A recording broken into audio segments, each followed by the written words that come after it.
It may have been Breeders' Crown weekend in North America, but it was time for the Lightspeed to defend his crown in the Race 7 Rideau Preferred Handicap Pace. It's between these two. It's a match race. Rideau Parking by a neck over Better Be Home Soon, Hakatimatanga, CB Caper, Speedy Dancer, 1:56 and 1. 2025 debut and a new lifetime mark of 1:56 and 1 for Rideau Parking. Congratulations.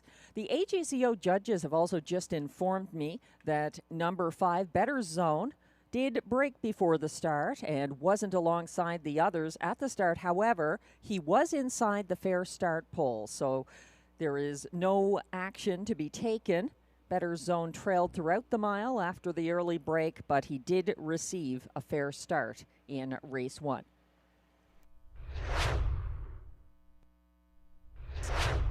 Logan Behold defending his lead, but he's facing late pressure now from the first over. Southwind Sambuca in second. Here comes a 3 wide. Margot's got the cargo as well, making her bid. Logan Behold moving well on the front end. Duck Dynasty charging up the inside path late. Duck Dynasty chasing Logan Behold to the wire, but it's going to be Logan Behold over Duck Dynasty. Margot's got the cargo, and Perpetual Rock, 1:53 and 2.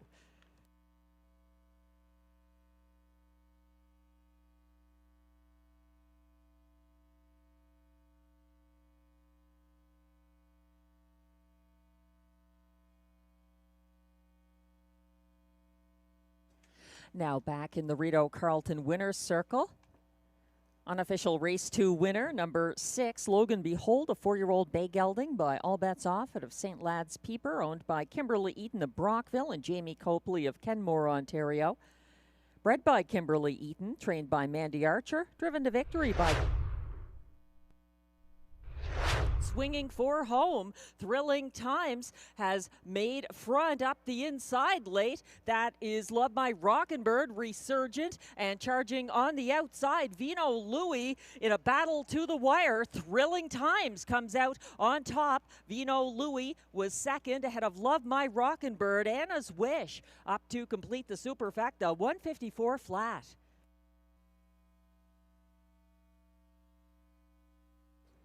Now coming back to the Rideau Carleton winner's circle.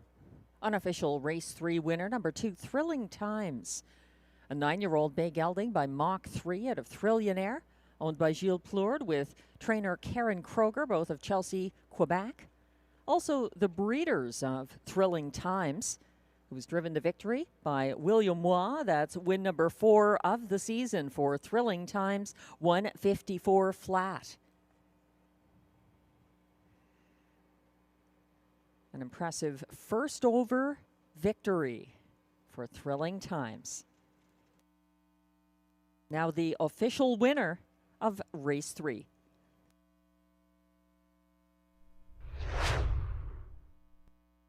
In 1:24 and 2. Smokestack still a confident leader, gapping in the pocket now. Bayfield Beach continuing on first over into second on the outside. PL Rinchenya hasn't given up the chase, but she's still got a lot of stretch here to catch Smokestack. She's eating into that lead to the wire. It's going to be PL Rinchenya over Smokestack, Horizon Sealster, and Betts Beach, 1:53 and 3. By Better's Delight at a PL Emily, owned and trained by Jeff Taylor of Gloucester, Ontario, bred by Princely Acres of Uxbridge, Ontario, driven to victory by Robert Shepard. That is a new lifetime mark by a 1/5 of a second for PL Rinchenya, 1:53 and 3. Congratulations. Race 4 is now official. But not advancing past the sulky wheel yet. It's Instantaneous chasing to the wire, and it's going to be Instantaneous nosing out RJ's Super Freak for third. Springbridge Gym, it looked like Mr. Ibiza fourth, 1:54 and 1. 7-year-old Bay Gelding by Always Be Mickey out of Getting Ready to Roll, owned by Vincenzo Strangis of Toronto, bred by Diamond Creek Farm LLC of Wellsville, Pennsylvania, trained by Amanda Riley, driven to the win by Guy Gagnon. That's win number 3 of the season, 154-1 instantaneous, equaling his seasonal mark.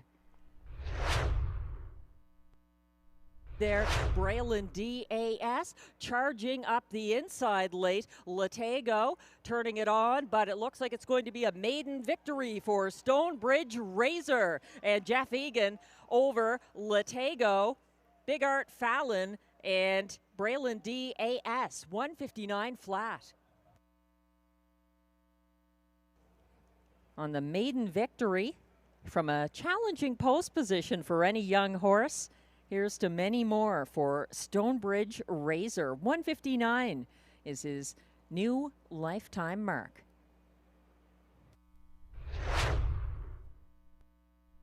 And now going wide for the stretch drive, it's HP Liz Shadow trying to eat into that lead. The light speed needs the wire. He's inching ahead. HP Liz Shadow applying the pressure, though. Those two battling it out to the wire. Two great horses. It looks like the light speed gets it over HP Liz Shadow and JJ Xavier third, 152 flat. Well, a 6-5 winner. It's win number 13 of the season for number 7, The Lightspeed, a 7-year-old bay gelding by Moonbeam out of Jama, owned by Michel Nolette of Princeville, Quebec, also his breeder, trained and driven by Guy Gagnon. The Lightspeed does it again, 152 flat. Congratulations. What a horse. Steve at the back of the main group and trailing them all. Dragons better, 124 3 3/4, turning for home. An insurmountable lead now for Exotic Sand and Marie-Claude Auger snapping the win streak of Wall Street Belle. Just too good, a going away win by about 8 lengths. Up for a place was Shadow Dave ahead of More Monet. Wall Street Belle fourth, 153-2. John McMillan of Odessa, Ontario, bred by White Birch Farm of Allentown, New Jersey, driven to victory tonight by Marie-Claude Auger in a seasonal best, 153-2.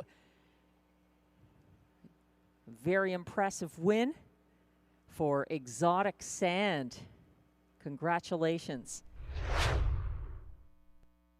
Pocket now for Mike Healy. Monty's Gone Marble is going to chase him down the stretch and try to take the John McMillan trainee over the $200,000 lifetime earnings milestone. Curious Cortez getting hunted down to the wire, but it is Curious Cortez over Monty's Gone Marble, Stardog, and Major Hill, 154-4.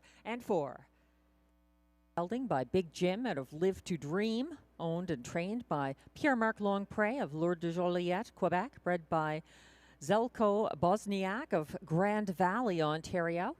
Guy Gagnon with another driving win. I think that's win number 4 of the night, and that's a seasonal best mark for Curious Cortez, 154-4 in win number 3 of the season. Congratulations. The stretch from Sonny Bow, trying to take him down late. Advancing up the inside late, though. Mock Play is ready to play. And widest of all, here comes Dr. Mickey charging to the wire. Not as fast as Mock Play, who gets there ahead of Sonny Bow. Dr. Mickey tight for the other positions, 157-3. Now number 7, the unofficial winner of race 10. He's a 9-year-old bay gelding by Sunshine Beach out of O.C. My Beau, owned and trained by Melissa Loyer of Ottawa, bred by Debbie Filsinger of Cargill and Terry Fritz of Walkerton, Ontario.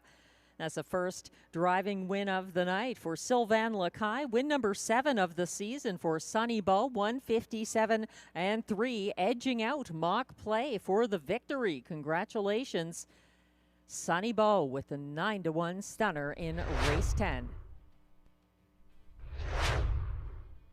In a battle to the finish, 6-5 favorite the Lightspeed got win number 13 of the season for trainer-driver Guy Gagnon and owner Michel Nolette of Princeville, Quebec, holding off HP Liz Shadow and Robert Shepard to the wire in a 152 flat decision. Please join us again on Wednesday for our last card of live racing for the month of October. And take note, Mr. Lucky's is open again for dining and wagering on race night.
Good evening, ladies and gentlemen. Welcome to Rideau Carleton Raceway this evening. It's our last race date of the October meet, and that means we just have November coming up, our last full month of twice a week racing, and a couple of dates in December.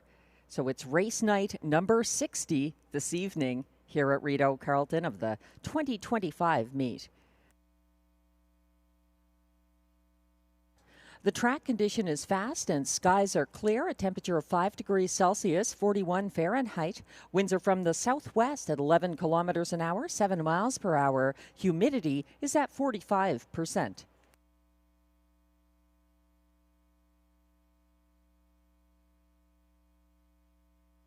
It's a beautiful evening here at Rideau Carleton, and it's a beautiful night for some harness racing. No changes in races 1 or 2. In race 3, we do have one equipment change. It's on number 1, Sport a Lucky Star, adding a Murphy blind left.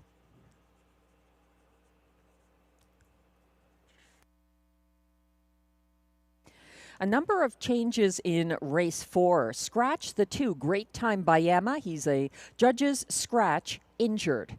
Also, number 6, Hot Tub Poppin' Bubbly in race 4 goes blind to open bridle and has a shoeing change going aluminum to steel front. A bridle change in race 5 on number 6, Gold Dealer, going can't see back to blind bridle.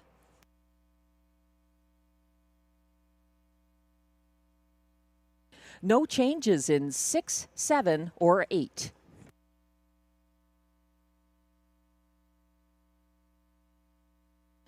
In race 9, a couple of notes. Number 2, Pilot Air, will not be racing with Lasix. No Lasix for the 2, Pilot Air. Also a driver change on number 4, Raising Rusty. Changed the driver from Melanie Plourde to Stéphane Pouliot on the 4, Raising Rusty. And in race 10, we have a late scratch of number 3, Acapulco Sunburn. He's a judge's scratch in race 10. And the also eligible Time to Dancing will not draw in. So we're scratched down to a field of 8 in the last race of the card, race 10. No Acapulco Sunburn.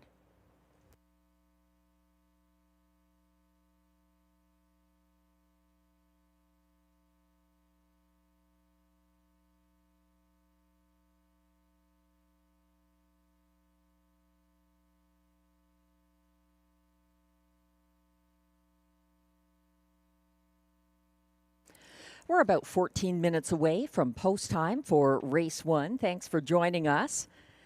If you're a regular Rideau race goer, Mr. Lucky's has reopened for grandstand dining and wagering with some great perspectives over the track on race nights only. It was closed for construction the last couple of race nights, but as of this evening, Mr. Lucky's has reopened. You can check it out. No reservations required. 6 p.m. on Wednesdays, 6:30 p.m. on Sundays.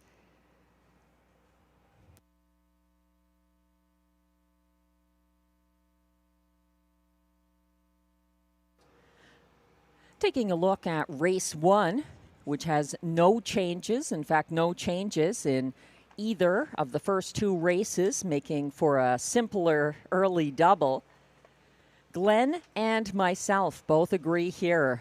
Number 3 is the horse to beat, currently at odds of 6-1. Century Lexus. This is his debut for Mandy Archer. Century Lexus has 2 wins from outside posts at another 5/8 mile track, Georgian Downs, on July 28th and August 8th. Century Lexus came first over to the opening quarter at the Raceway at Western Fair on October 21st. He pocketed up near the half and faded and drifted late, but has some class relief here. And importantly, moving to the Mandy Archer stable tends to help horses coming in to Rideau Carleton, and that driver, Guy Gagnon, never hurts either. Glenn is going with number 4 in the place spot. That's Destiny Road for Robert Shepard and trainer Kelly Duval-Lacaille. This one is a 4-year-old homebred maiden mare by Perfect Union, who finished 5th for Shepard October 22nd from the rail. So maybe a change of post, and just the fact that some of the horses in that field are not racing in race 1 tonight makes the job a little easier for Destiny Road. There's no Your Attention Please in this field. Also, no Win Sun Hudson and no Great Time by Yama. So a little easier company for the 4 here. Destiny Road, currently 11-1.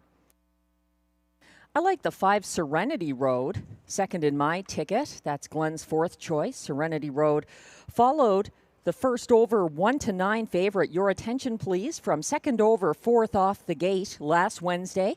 Serenity Road back down to the pylons by the quarter pole and had a first over move near 3/4 before pocketing up again on the final turn. Serenity Road ended up second, 4 lengths behind Your Attention Please for returning driver Sylvain Lacaille. This is another homebred from trainer Kelly Duval-Lacaille by Perfect Union out of the mare Hidden Desire. And Serenity Road does have a win this season. The 3-year-old Perfect Union filly has post 5 here and is the 1-5 favorite. Glenn completing his triactor with the 1 CB Caper and then the superfecta using Serenity Road. I have Century Lexus over Serenity Road. Then I'm going to Business on the Beach and CB Caper to complete the superfecta.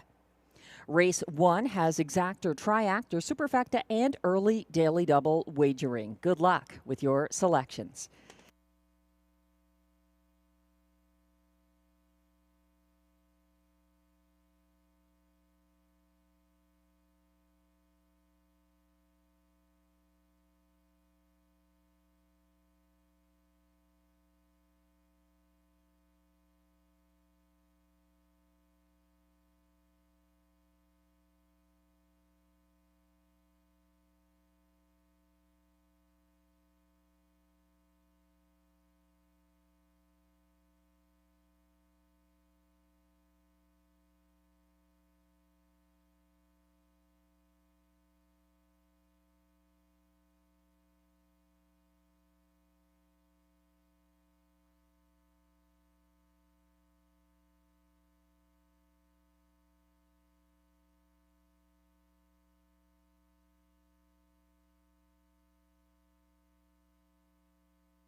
Eight minutes until race 1.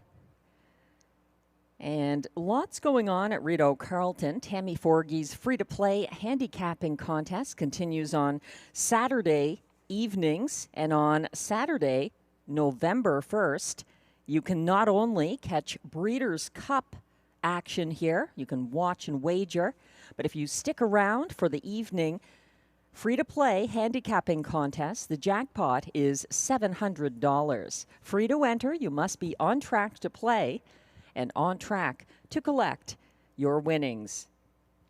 Also of note, taking a look at the new issue of Harness Racing Update, which is free. You can subscribe online, check them out on social media or their own website, Harness Racing Update. 3 Rideau Carleton drivers are on top of 3 different tables on the hot or not driving standings in Harness Racing Update, looking at the last 5 cards sorted by wins through October 28th. So on the hottest drivers in North America, Guy Gagnon is actually number 1 in North America. looking at the raceway at Western Fair, which had a women's driving event there recently. Marie-Claude Auger is the leading driver at the raceway at Western Fair over this time period. And looking to Monticello Raceway in upstate New York, Pierre Beauvais is leading the standings. Again, this is in the who's hot and who's not driver standings and the current issue of Harness Racing Update. Congratulations, Guy Gagnon, Marie-Claude Auger, and Pierre Beauvais.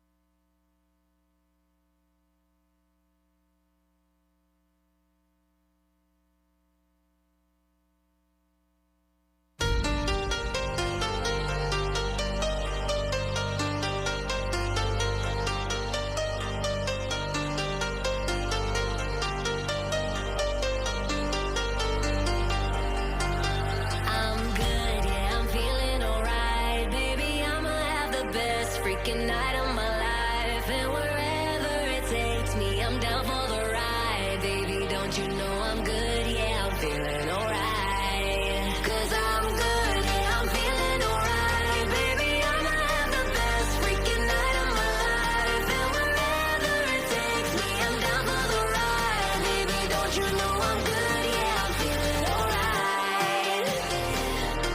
'Cause I'm good, yeah, I'm feeling alright, baby.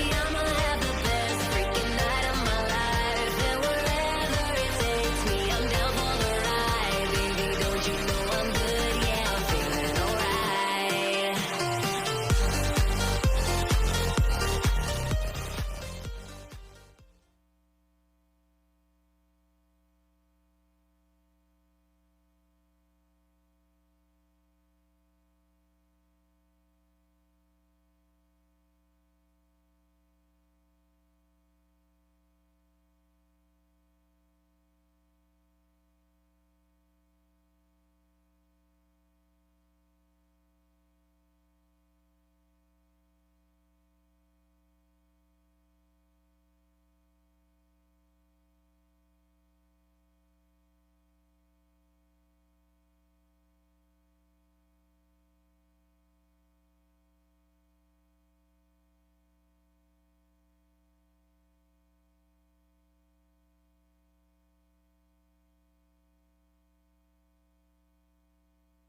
About a minute until post time for race 1 tonight at Rideau Carleton. Thanks very much to everyone joining us. We really appreciate the loyal horse players. Next month, I'm going to be giving out some prizes on Sunday evenings. Stay tuned. I have a collection of some nice giveaway items for harness racing fans. Rideau Carleton players on Sunday evenings in November. The board has shifted quite a bit in race 1. Early favorite Serenity Road now 7-2 as number 3 Century Lexus has dropped to 1-9. A 2-time winner already this season. The 3-year-old sports writer filly looking well positioned here, moving from the half-mile track at London back to the track dimension, where she took her lifetime mark of 1:57.4. So Century Lexus back on the 5/8 mile track here at Rideau. That could be a winning angle. Post position will be a factor too. Post 3, definitely better than some of the recent posts she's had. She often draws outside and made a break from the rail at Flamborough as well, so mid-pack might be better for Century Lexus in upcoming race 1.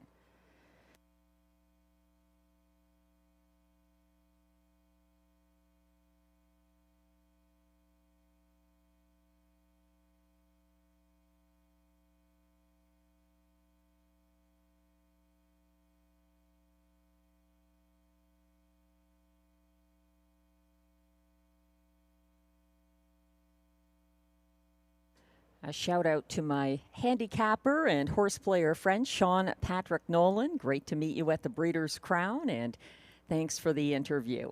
Hope you're tuned into Rideau Carleton tonight. We've got some great racing this evening. 10 races coming up.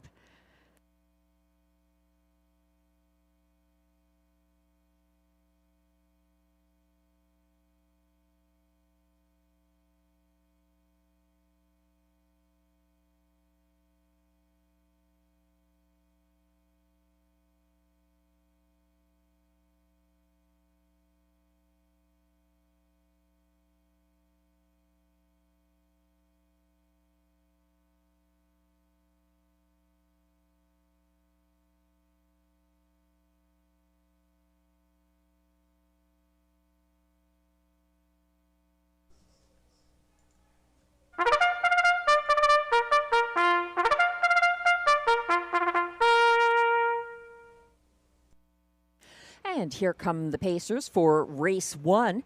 Non-winners of $9,000 lifetime allowances for fillies and mares, and non-winners of a race in their last 10 allowed $4,000. The purse, $5,800.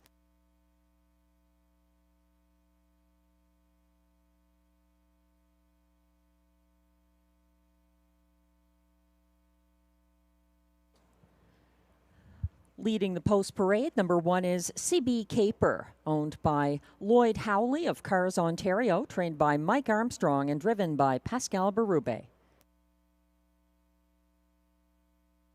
2 is Business on the Beach, owned by Les Écuries Saint-Thomas, Saint-Charles-Borromée, Quebec, trained by Catherine Lafrance and driven by William Waugh. 3 is the current 1-5 favorite Century Lexus, owned by Darren Tingley of Wendover, Ontario, with Dwayne Tingley of Timberlea, Nova Scotia, trained by Mandy Archer, driven by Guy Gagnon.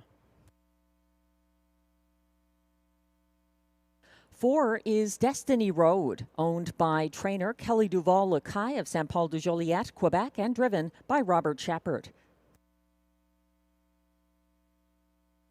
And 5 is Serenity Road, owned by trainer Kelly Duval-Lacaille, Saint-Paul-de-Joliette, Quebec, along with Olivier Thomas of L'Assomption, Quebec, driven by Sylvain Lacaille. That's your field of 5 Pacers for upcoming race 1.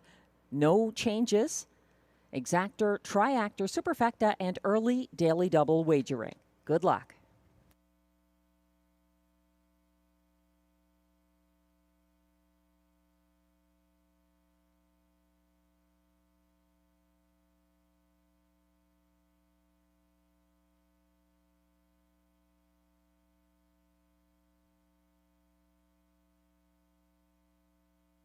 We're getting a good look at Century Lexus, who looks sensational scoring down. This 3-year-old sports writer filly, already a 2-time winner this season, and now making the debut for Mandy Archer and Guy Gagnon after a 4th place finish on October 21st at Half Mile, the raceway at Western Fair. Century Lexus was first over to the opening quarter at odds of 5-1 and pocketed up near the half. She faded and drifted out late, but has some class relief here. Number 3, Century Lexus, 1-2 favorite.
Still little time to wager on race 1.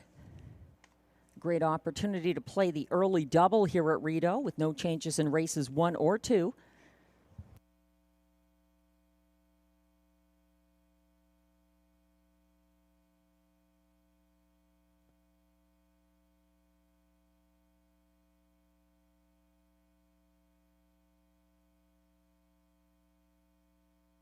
Starter has called the field for race 1. Windows remain open as they line up.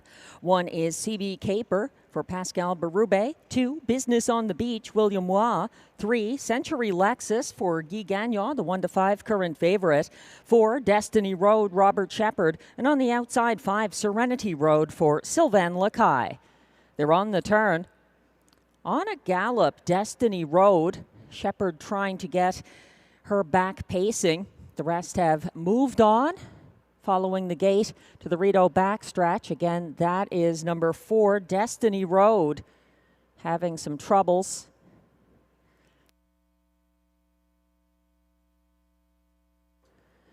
The rest of the field is on the backstretch and headed to the start for race 1. And they're off and pacing with CB Caper leaving from the inside, and from mid-pack, that's Century Lexus also moving early to surge past CB Caper and take the early lead. She's working, though, to make front. CB Caper battling back on the inside, but Century Lexus now clearing for Guy Gagnon, quickly opening up by a length and a half. Following from the pocket now, CB Caper, and it's about 4 lengths back to third place, Business on the Beach, and that one is followed in 4th by Serenity Road to the 27-3 opening quarter. Back on the pace, but very far back at this point, the early breaker, Destiny Road. The leader at this point, Century Lexus, keeping a length ahead of CB Caper as they head around the second turn and reach for the halfway station. Century Lexus looking good on the front end, getting to the half in 57 seconds flat. And close up from the pocket, that's CB Caper. Tightening up in third, it's Business on the Beach, now about 3 lengths behind the pocket sitting CB Caper. Following that one from fourth, it's Serenity Road, and far back and out of it, Destiny Road. They approach 3/4 with Century Lexus looking large and in charge, leading by just over a length over CB Caper.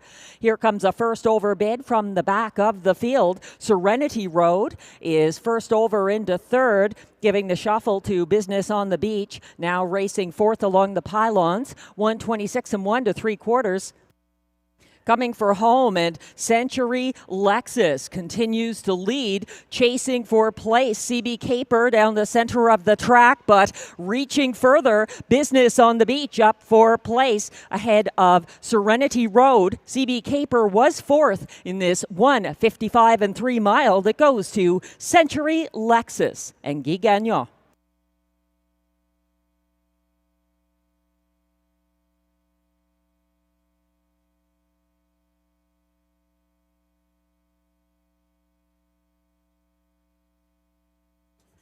The AJCO judges have just notified me that they're looking into whether number 4 Destiny Road received a fair start in race 1. So an inquiry will be posted. It concerns the 4 Destiny Road, who did finish the race.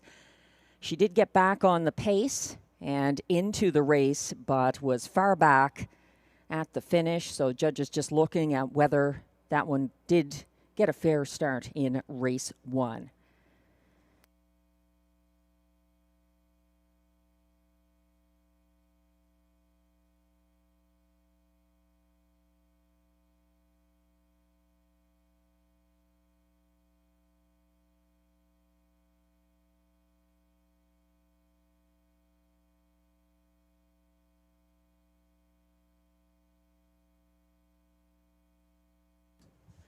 Unofficial top 4 finishers are now shown for race 1. Number 3, Century Lexus, was a winning 1-5 favorite for Guy Gagnon.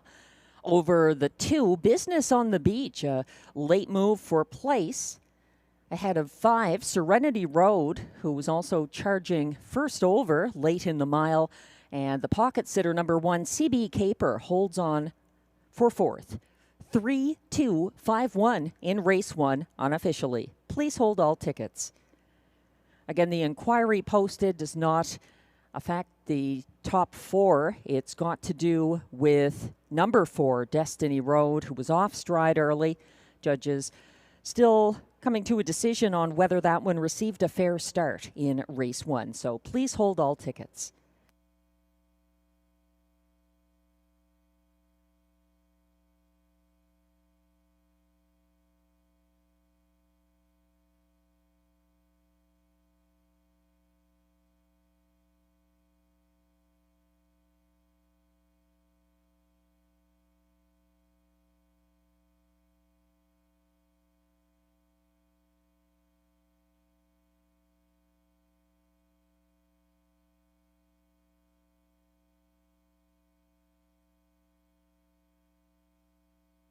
Now back in the Rideau Carleton Winner's Circle, unofficial race 1 winner number 3, Century Lexus, a 3-year-old bay filly by Sports Writer out of Michelin's filly, owned by Darren Tingley of Wendover, Ontario, and Dwayne Tingley of Timberley, Nova Scotia, bred by Century Spring Farms of Gorey, Ontario, trained by Mandy Archer, and driven to the win by Guy Gagnon, 1:55 and 3. That's a new lifetime mark for Century Lexus.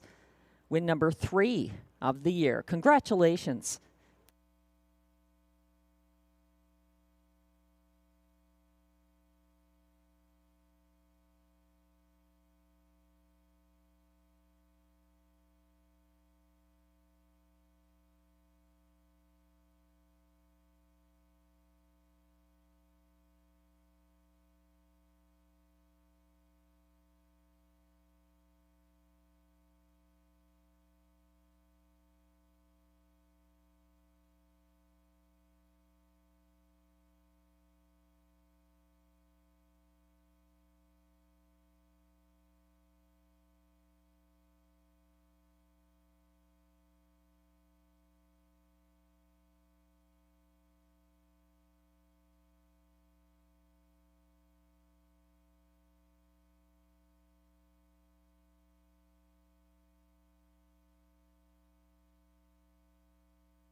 The AGCO judges have just let me know that there will be a full parimutuel refund on number 4 Destiny Road in race 1.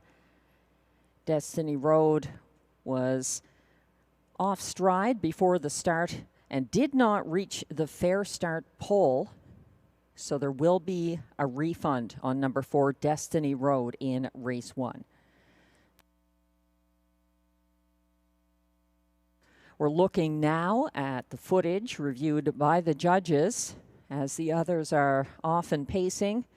Many lengths behind them, you can see Destiny Road back on the pace, but too late to catch the field and not inside the fair start pole.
Race 1 is now official. Thanks for your patience.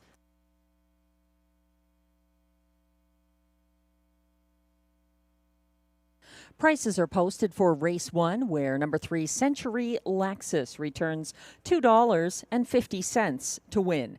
The $2 3-2 exactor pays $19.70. It's $14 for the $325 try and $11.30 for the $1 superfecta 3251.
The race 1 rundown is now displayed. Number 1, CB Caper finished 4th. 2, Business on the Beach was 2nd. 1-5 favorite. Number 3, Century Lexus took a new lifetime mark, winning for driver Guy Gagnon.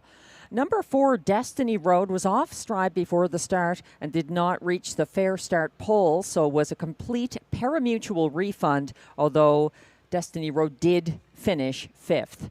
And 5, Serenity Road was 3rd. From the top down, your program should read 4-2-1-5-3. The fractions 27 and 3, 57 flat, 126 and 1, 155 and 3, Century Lexus.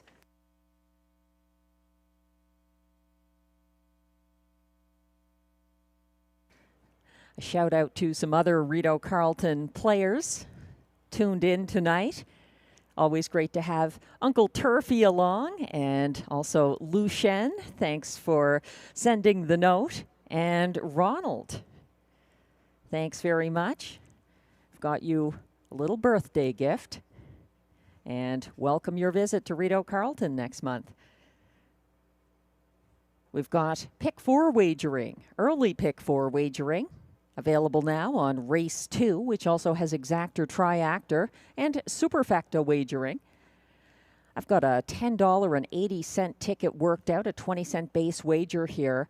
And although this is a field of 5, I am using 3 of them because number 3, Nevermind, had a mind of his own in 2 of his 3 most recent starts. He jumped it off. So while he is a top contender here for Mandy Archer and Guy Gagnon, he's 2-1 for a reason, having been a beaten favorite in both of those efforts on October 8th and 22nd. 2, CrossFit fits very well. He was placed first after Give Me Carrots K was on the pace at the finish. October 22nd, so CrossFit, a winner for Vic Putty and Marie-Claude Auger by placing. But this is a 7-time winner this season, so CrossFit at 5-2, good value there. And I am also using the 4, Give Me Carrots K, John McMillan's interesting acquisition was pacing late, so an unfortunate disqualification October 22nd. Mike Healy back driving him. But the betting favorite here, even money on the 1, Stomper Tom for Pascal Berube and Mike Armstrong. Not using him in the ticket. If you are, more power to you. In race 3, I've got the 4 and the 5 there. He's stalking you in darker shade of pale. In race 4, using the 1, 3, and 5. DA Cinnamon Crunch. You wait, I'll go first. And Wise Flower number 10. And then in the last leg of the early pick 4, race 5, going with Kinder Ice Cube, Hercules, and Tie Game. $10.80 for that early pick 4, 20-cent edition. Stomper Tom getting all of the attention right now. He's the 6-5 favorite from the rail for Pascal Berube and Mike Armstrong. 1 win this season. He does have some class relief from where he's been racing earlier in the season, but he's been making some recent miscues. So I'm a little hesitant to make him one of the horses I'm counting on in upcoming race 2. If you like him, though, I would not dissuade you. The race 2 trotters are now coming on track for the post parade. Good luck with your selections.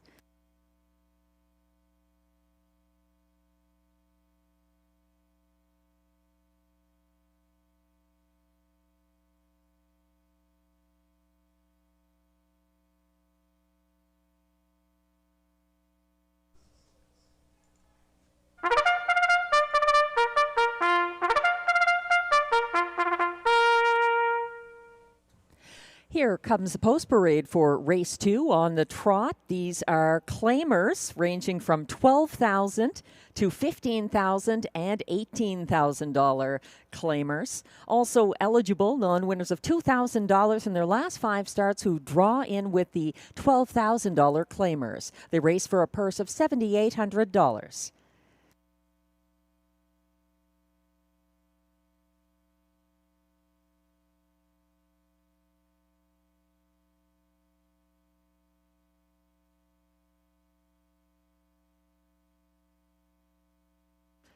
Number 1 is Stomper Tom, owned by Wade and Philippe Toussaint of Cardinal, Ontario, trained by Mike Armstrong. Pascal Berube drives. 2 is CrossFit, owned by Gordon McDonald of Ontario with Christopher Boland of Newfoundland, trained by Vic Putty. Marie-Claude Auger is in the sulky. 3 is Nevermind, owned by Jamie Copley of Kenmore, Ontario, with Mandy Archer doing the training and Guy Gagnon in the bike.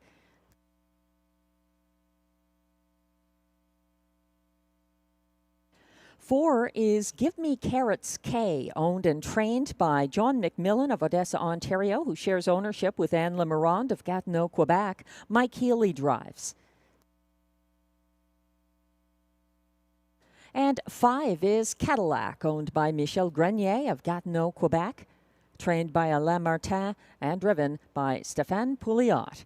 That's your field of 5 talented trotters for upcoming race 2. No changes, exact or triactor, early pick 4, and superfecta wagering. If you're playing the pick 4, note that in race 3, the 1, Sport a Lucky Star, has a bridle change, adding a Murphy blind left. That's the 1 in race 3.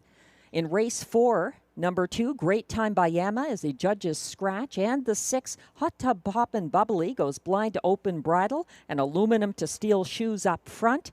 And in race 5, the concluding leg of the early pick 4, number 6, Gold Dealer goes Can't See Back to blind bridle. We're getting a close up there on Nevermind, getting a little attention, being led along in front of the grandstand. Possibly an equipment adjustment there. Glenn and I on the exact same page when it comes to the superfecta in race 2. We both have Nevermind on top of the ticket, with Give Me Carrots K in the place spot, then CrossFit and Cadillac to complete the ticket.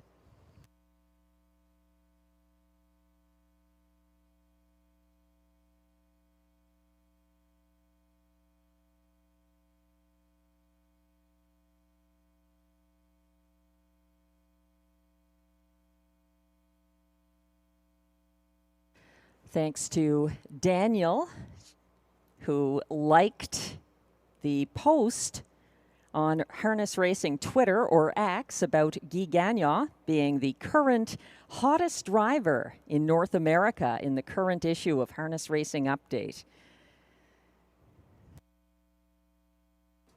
Uncle Turfy says he's going with the 4 here, and I almost put him on top of the ticket. We're talking about Give Me Carrots K, number 4 in race 2, 8-1. He outdueled the 1-9 favorite Nevermind on the first turn last Wednesday and cut fractions at 13-1. Now, Nevermind jumped it off near the quarter, so Give Me Carrots K had a slightly easier job. However, Give Me Carrots K switched to the pace at 2 points in the race, leading to being set back after a 13-1 victory over the fast-closing CrossFit at a similar classification. Give Me Carrots K has a bit of post relief here. 7-1, great value on him. The betting public, though, has forgiven number 3, Nevermind, despite the break approaching the quarter here last Wednesday. He dueled with the first over, Give Me Carrots K, around the first turn, and that was a good surface with a 1-second variant. So there's a little bit more forgiveness for Nevermind. He backed into the pocket and jumped it off. He was a beaten 1-9 favorite, but he also gets post relief here, and he's back in line to Guy Gagnon, who was in the bike for 6 of his 7 Rideau Carleton wins. That's number 3, Nevermind.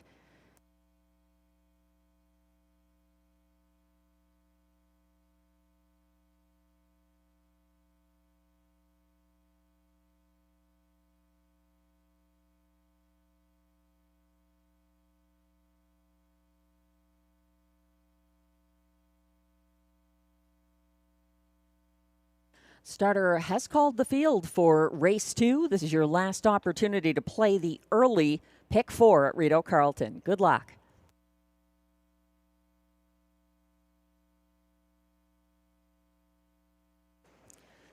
Trotters are lining up now for race 2. Number 1 is Stomper Tom for Pascal Berube. 2, CrossFit, Marie-Claude Auger.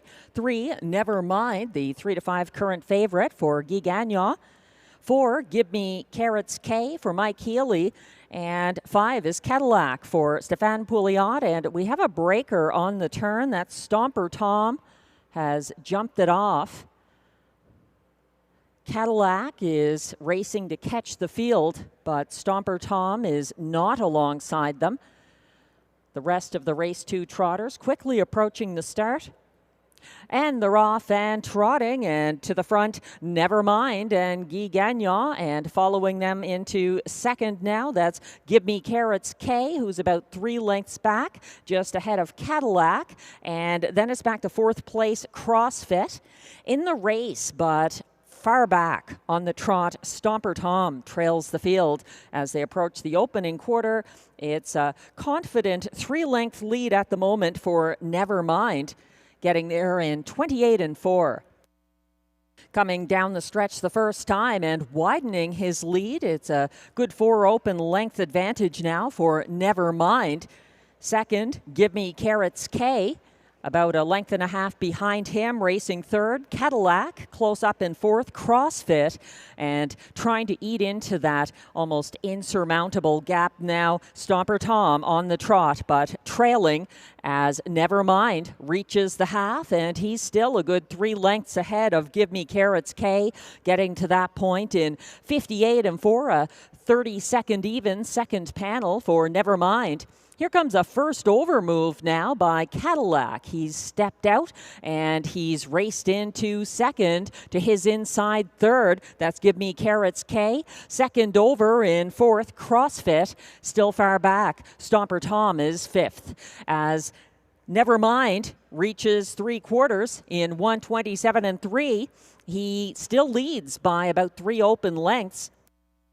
Eating into that now is CrossFit, who's first over and racing into second for Marie-Claude Auger. Cadillac has dropped back to the inside and swinging wide late. Give Me Carrots K. Never Mind under sustained pressure from CrossFit to the wire. It's going to be Never Mind by a half length over CrossFit, Give Me Carrots K, and Cadillac. 1:57-1.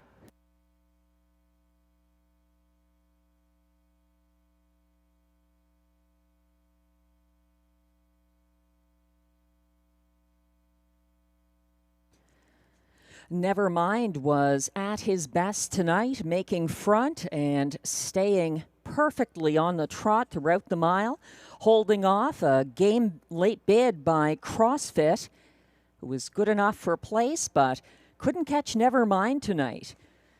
Give Me Carrots K was also flying 3 wide late for show in race 2.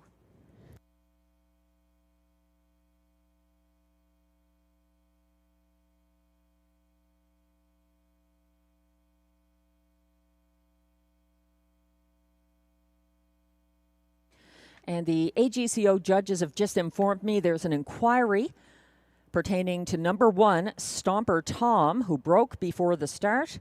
They're looking into whether Stomper Tom received a fair start in race 2.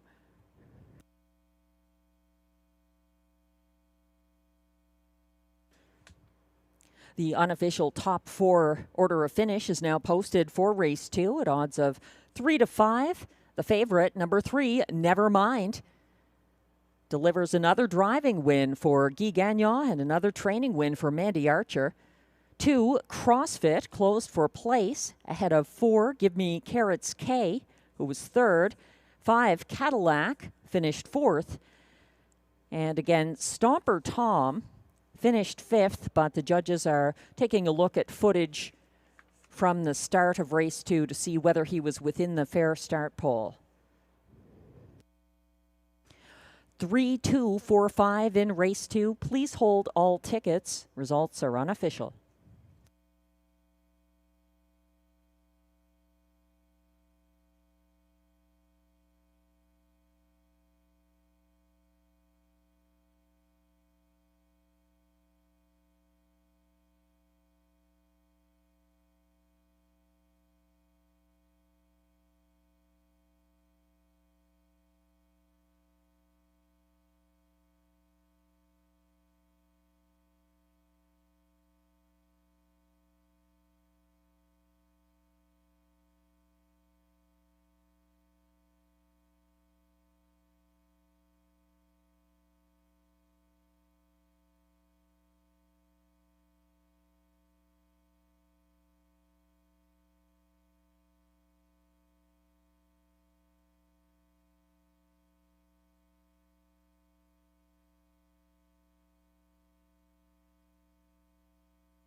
Now back in his favorite place, the Rideau Carleton Winner's Circle. It's unofficial. Race 2 winner, number 3, Never Mind, a 12-year-old bay gelding by Muscle Mass out of Ashland CR, owned by Jamie Copley of Kenmore, Ontario, bred by J.J. Geddes and J.B. Geddes of Canterbury, New Zealand, trained by Mandy Archer, driven to victory by Guy Gagnon. Win number 8 of the season for Never Mind.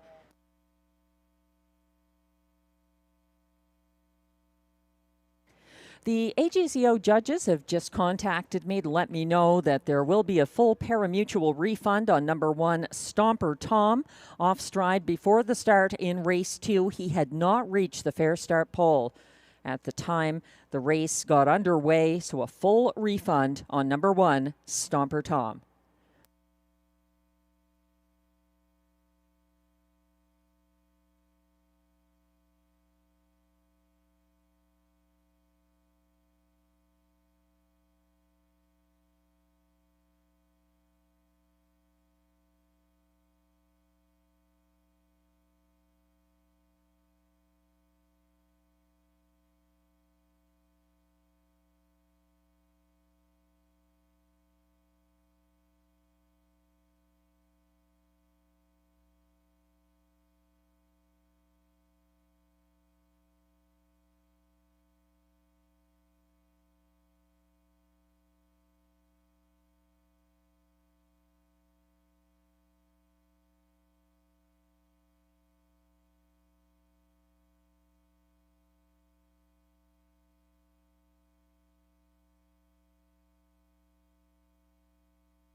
Race 2 is now official.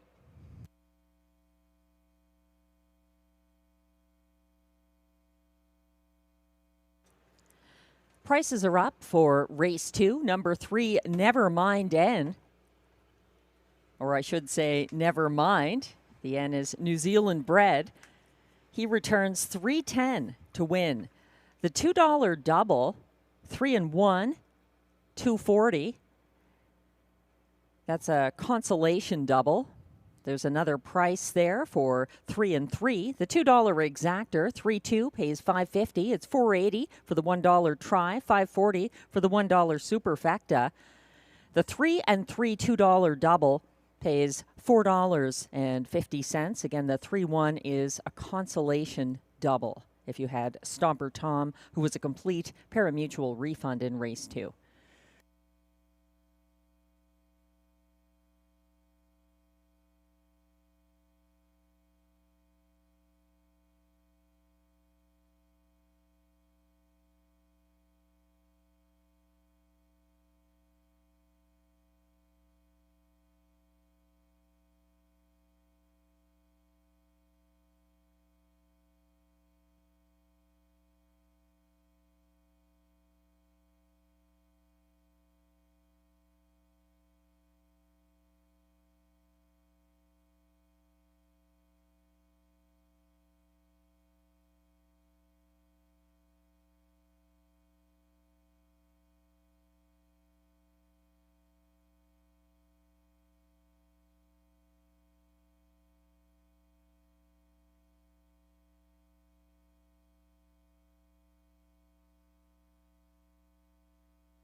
Race 2 rundown is now displayed. Number 1, Stomper Tom finished 5th and was a complete parimutuel refund after not reaching the fair start pole.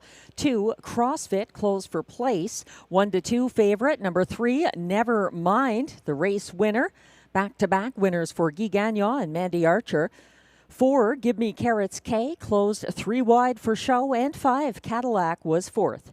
From the top down, your program should read 5-2-1-3-4. The fractions 28-4, 58-4, 127-3, 157-1. Never Mind, win number 8 of the season.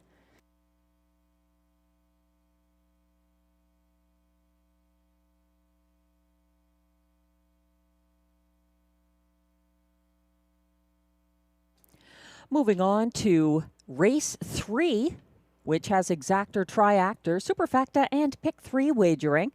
There's just one change here, and it's on number 1, the current 6-5 favorite, Sport a Lucky Star for Kathy McBride and Marie-Claude Auger. That one adding a Murphy blind left. Sport a Lucky Star doesn't feature in my superfecta in race 3, but Glenn has her in the place spot, this 10-year-old sports writer mare. 0 for 8 this season, but she did win a qualifier, and she has fresh legs compared to some of them in this group. I'm going to number 4, He's Stalking You, on top of my ticket, who Glenn isn't using. He's 3-1 right now for Sylvain and Kelly Duval-Lacaille. Glenn has my third choice on top of the ticket. Number 2, Major Motion. The Jennifer McBride trainee picking up catch driver Guy Gagnon, always a boost.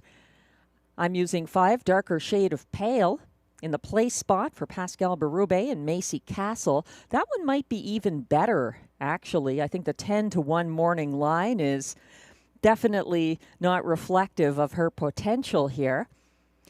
Glenn is going with the same horse as me to complete the superfecta. Number 6, Tell Laura I Love Her, racing with Lasix for the first time for trainer-driver Steve Germain. This one making a comeback, speaking of fresh legs. Tell Laura I Love Her, the 5-year-old all bets off gelding, was scratched injured October 19th, and this is actually the second start of the year. He's making a comeback. Last season, a very strong season. Not a lot of starts, just 8, but 3 wins, and hit the board in 6 of those 8 starts last year. So Tell Laura I Love Her, currently 4-1 from post 6. Might be better than that. We'll find out soon.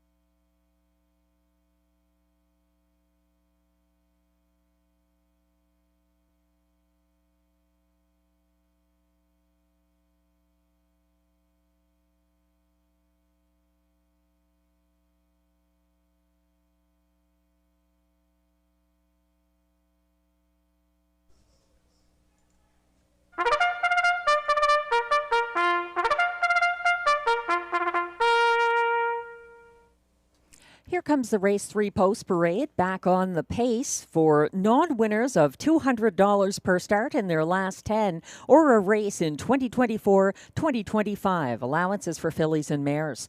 Also eligible non-winners of $400 per start in their last 10 or in 2025 who draw outside. The purse is $5,200.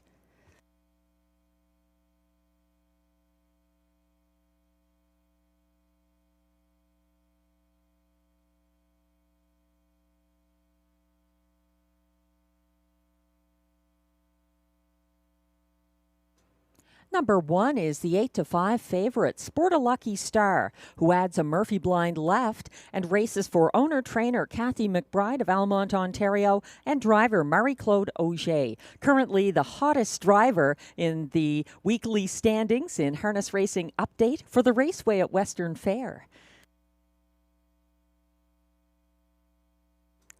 Number 2 is Major Motion, Owned and trained by Jennifer McBride of Almont, Ontario, and picking up catch driver Guy Gagnon, North America's current hottest driver.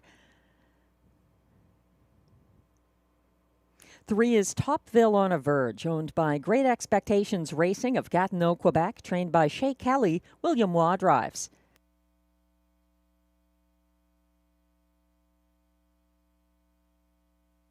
4 is He's Stalking You, owned by Alexia Frigo of Quebec, trained by Kelly Duval-Lacaille and driven by Sylvain Lacaille.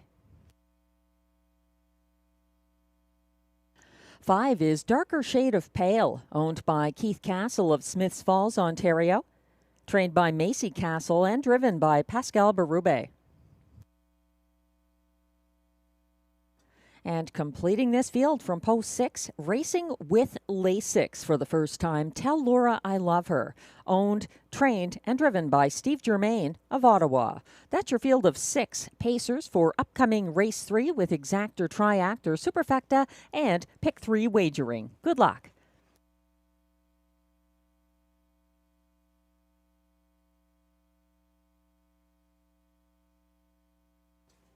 The current favorite is number 1, Sport a Lucky Star, 1-9 on this 10-year-old daughter of sports writer. 0 for 8 this season, but sometimes the driver change is what catches people's eyes.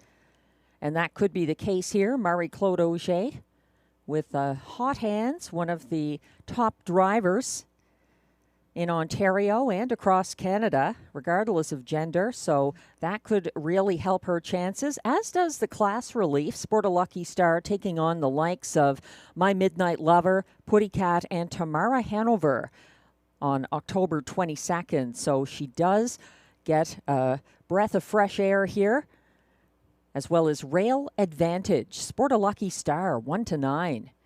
She has got that bridle change as well, adding a Murphy blind left this evening.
Taking a look at the pools for race 3, a lot of win wagering and show wagering on number 1, Sport a Lucky Star. As far as place wagering goes, it's number 2, Major Motion, ahead of Topville on a Verge, and Tell Laura I Love Her. But no doubt about it, Sport a Lucky Star has a lot of backers here, the 1-9 favorite in upcoming race 3.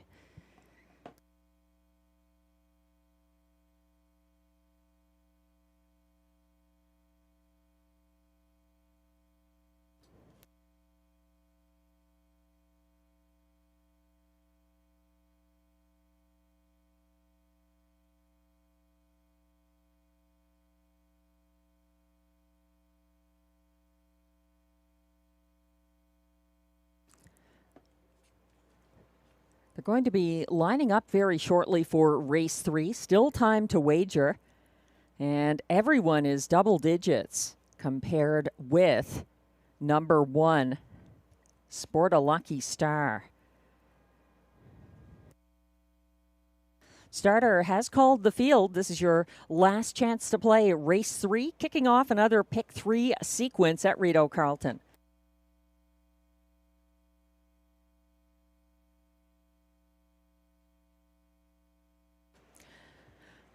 1 is Sport a Lucky Star for Marie-Claude Auger. 2, Major Motion, Guy Gagnon. 3, Topville on a Verge, William Waugh. 4, He's Stalking You, Sylvain Lacaille. 5, Darker Shade of Pale for Pascal Berube. And 6, Tell Laura I Love Her for Steve Germain on the outside. They're on the turn, headed towards the backstretch. Topville on a Verge, the last to find position behind the gate as the race 3 pacers near the start. And they're off and pacing with Major Motion and Topville on a Verge battling off the gate for early command, and Major Motion moving ahead now to take charge for Guy Gagnon. Settling in the pocket behind him, Topville on a Verge. First over in third, that's Tell Laura I Love Her, getting involved early. And following that one, about a length and a half back in fourth, is He's Stalking You. They reach the opening quarter in 27 and 2. And coming down the stretch the first time, it's Major Motion, keeping just a length ahead of the pocket sitter, Topville on a Verge. Then it's back to Tell Laura I Love Her third. He's Stalking You fourth. A gap of about 2 lengths back to Sport a Lucky Star, racing second last, ahead of only Darker Shade of Pale. Now they swing around the turn. They're still single file, showing some respect for Major Motion, who gets to the half unchallenged in 57 and 3, 30 and 1. Second panel there. Nose on the helmet for the pocket sitting Topville on a Verge. And first over now, moving up into third on the outside, Sport a Lucky Star underway for Marie-Claude Auger. Moving up the pylons, though, issuing the parking ticket and defending third place, that's Tell Laura I Love Her. And parked first over and fourth now, Sport a Lucky Star.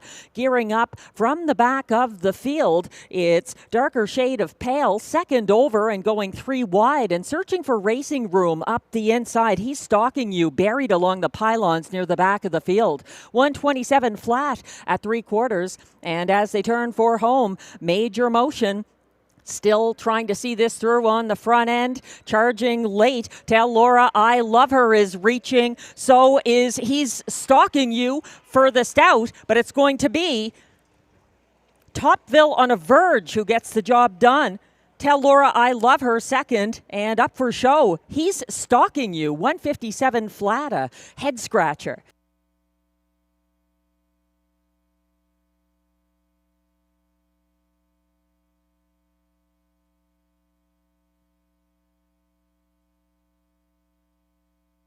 Major Motion dropped back on the inside, allowing Topville on a Verge to take charge mid-stretch. Tell Laura I Love Her was charging late, and so was He's Stalking You. Loose late and 3 wide for the stretch drive.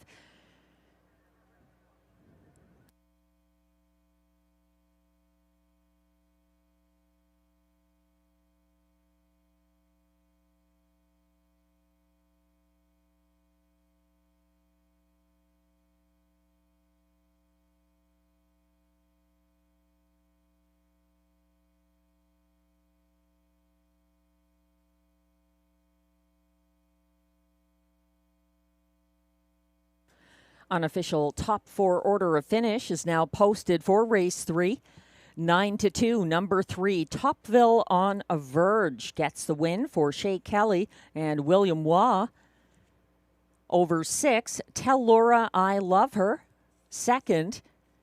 4, He's Stalking You. Third, and 2, Major Motion. Fourth. 3, 6, 4, 2 in race 3. Please hold all tickets.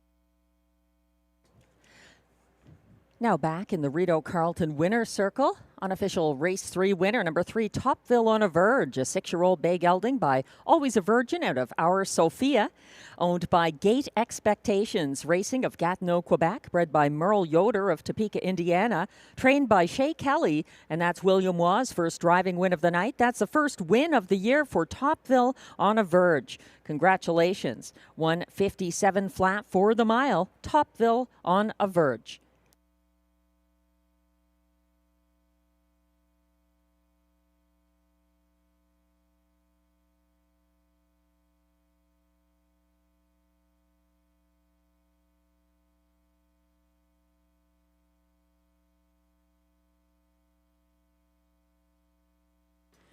Race 3 is now official.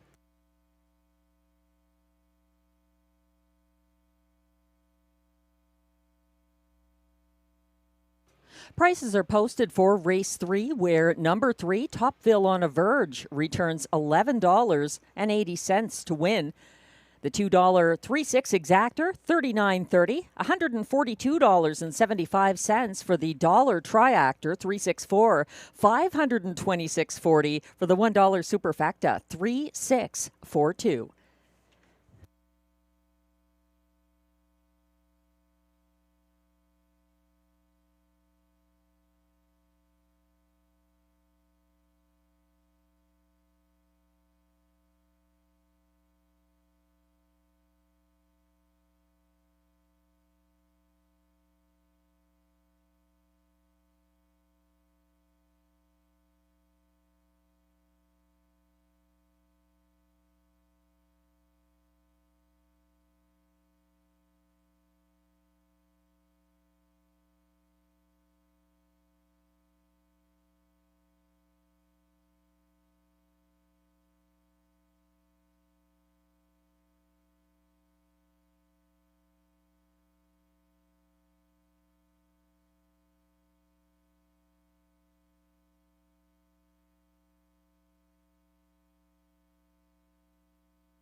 The race 3 rundown is now displayed. Number 1, the 4-5 favorite, Sport a Lucky Star, was parked and ended up 6th. 2, Major Motion, cut the fractions and ended up 4th.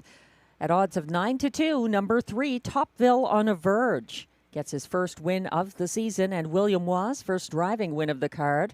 4, He's Stalking You, was loose late for show. 5, Darker Shade of Pale, finished 5th. And 6, Tell Laura I Love Her, 2nd, in a strong comeback for trainer, owner, driver Steve Germain. From the top down, your program should read 6-4-1-3-5-2. The fractions 27-2, 57-3, 127 flat, and 157 flat for the winning mile, Topville on a Verge.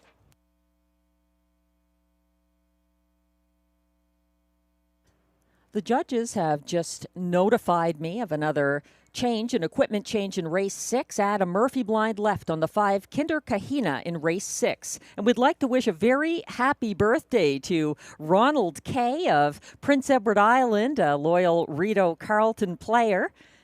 And it's great to hear you're going to be visiting the track next month. We certainly welcome all of our horse players here at Rideau. Hope you're having a very happy birthday and cashing some tickets, Ronald.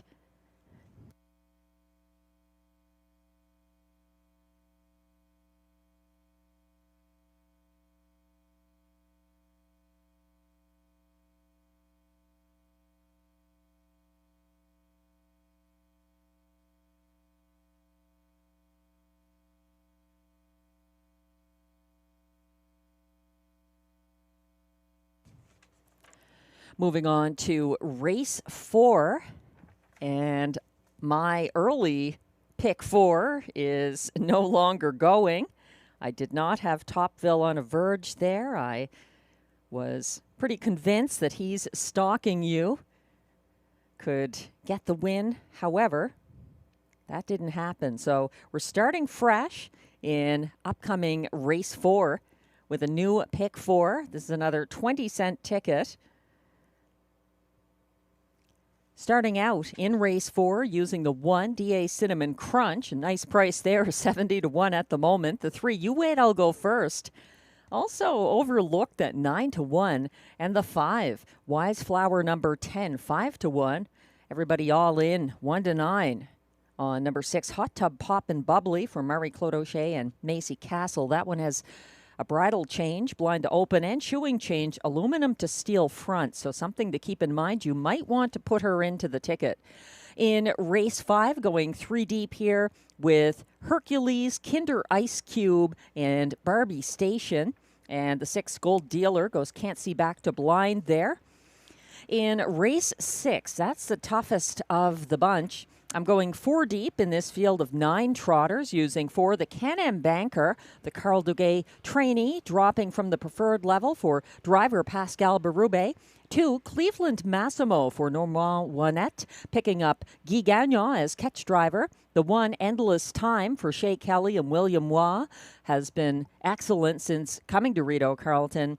And 5 Kinder Kahina, winner for Murray Clodoche and Denitsa Petrova on the 22nd, and now adding a Murphy blind left.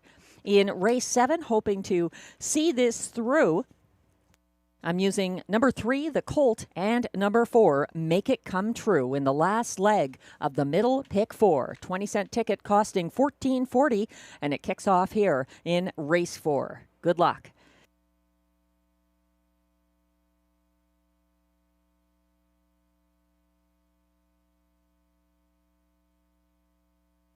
This field is scratched down to 5. In upcoming race 4, number 2, Great Time by Yama, is a judge's scratch, injured.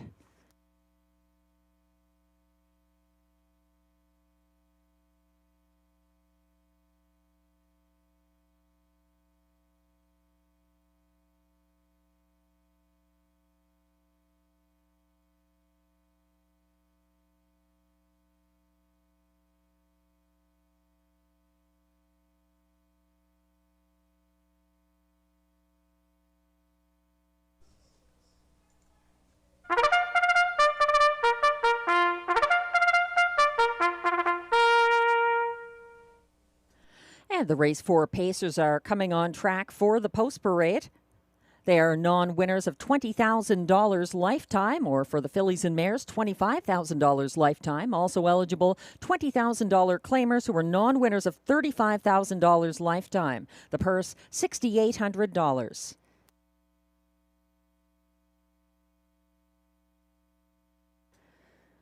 The field is scratched down to 5, and there's equipment changes on number 6.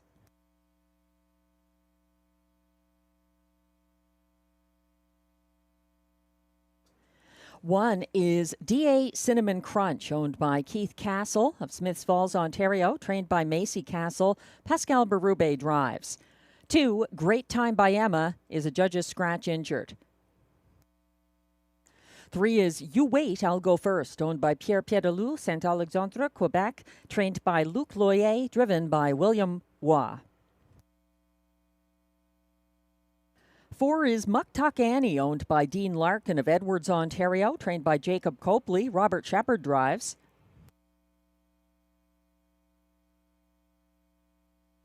5 is Wise Flower Number 10, owned by Imagine Stable of L'Ange Gardienne, Quebec, trained by Jacob Copley. Guy Gagnon drives. She's the 3-5 favorite now. And number 6 is Hot Tub Pop and Bubbly, owned by Keith Castle of Smiths Falls, Ontario, trained by Macy Castle, Marie-Claude O'Shea with the drive. And Hot Tub Pop and Bubbly goes blind to open bridle and aluminum to steel shoes up front. That's your field. Scratch down to 5 pacers for upcoming race 4. Exactor, Triactor, Superfecta, and middle pick 4 wagering.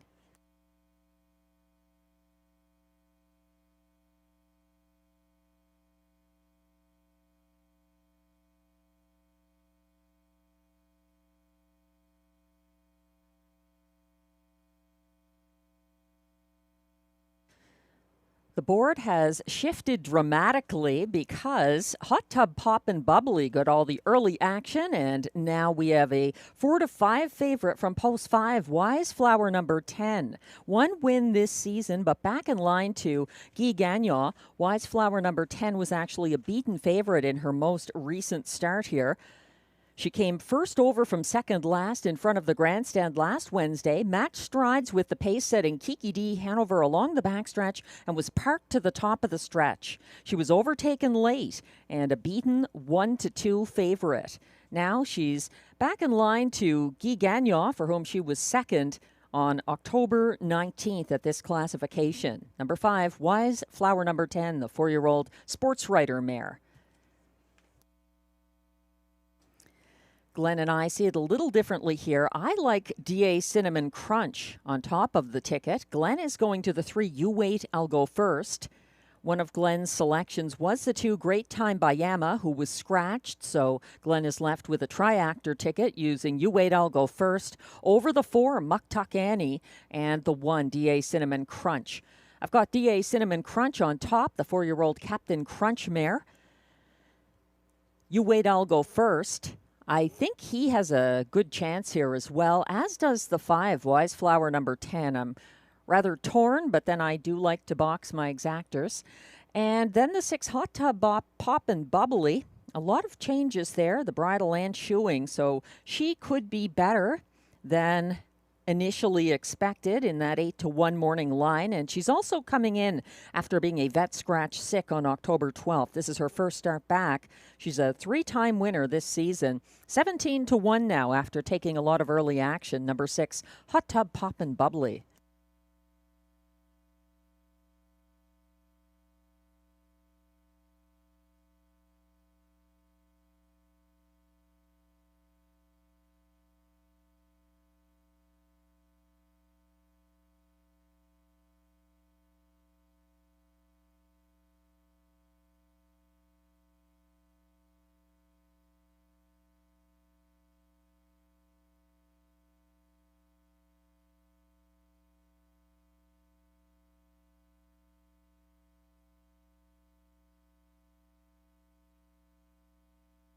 Starter has called the field for race 4.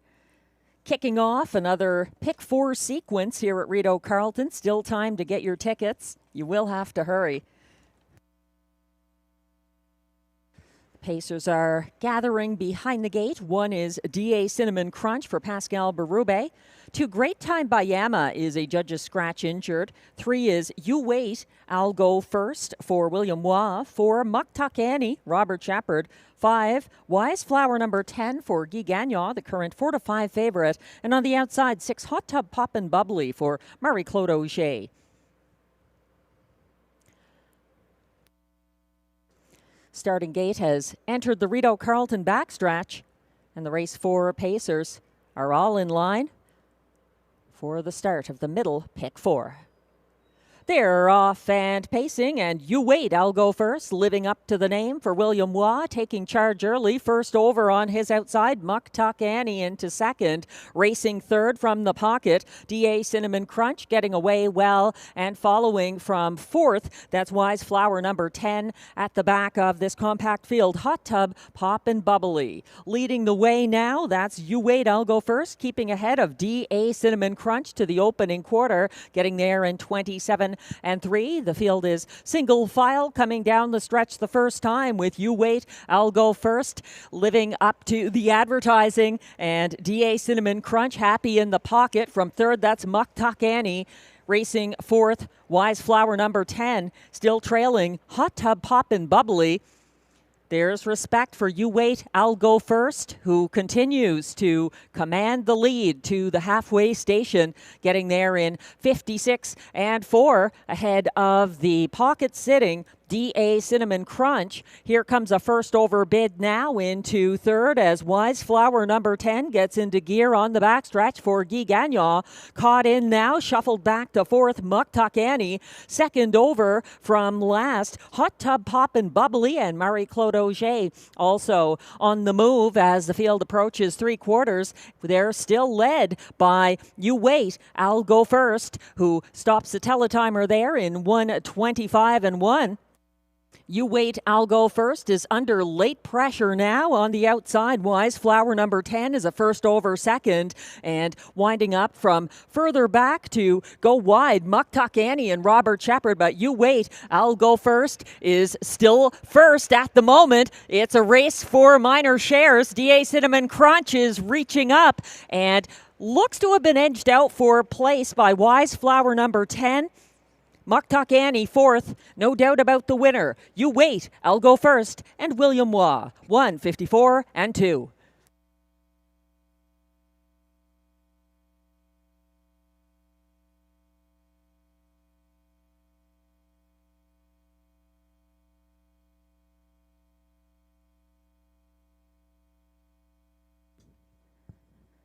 You Wait, I'll Go First.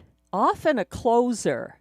I always thought whoever named him had a sense of irony, but he lived up to the name tonight, the 3-year-old Shadow Play gelding, holding off a wall of late speed for the 1:54 and 2 lifetime best victory in race 4. Tight for place, but it looks like Wise Flower number 10 edging out DA Cinnamon Crunch in this quick mile, 1:54 and 2.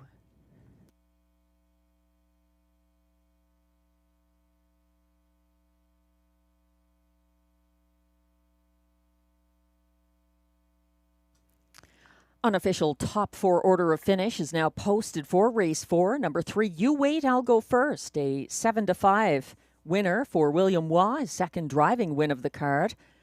5, Wise Flower number 10 was second as beaten 1-2 favorite. 1, DA Cinnamon Crunch was edged out for place, held on for show, ahead of 4, Muck Tuck Annie fourth. 3-5-1-4 unofficially in race 4. Please hold all tickets.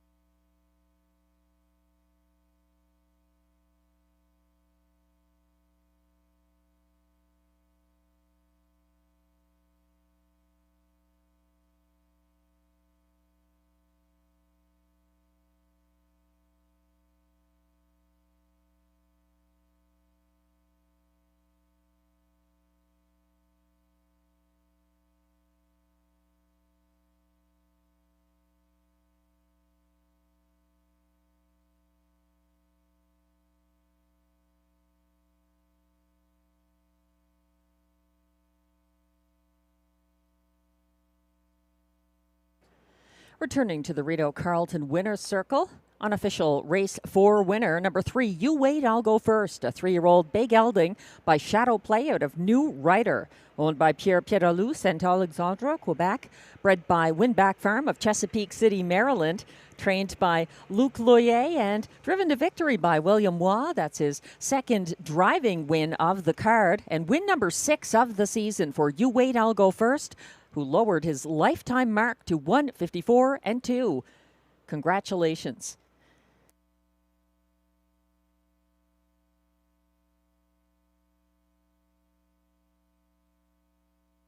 Race 4 is now official. Prices are posted for race 4. Number 3, You Wait, I'll Go First, pays $4.90 to win.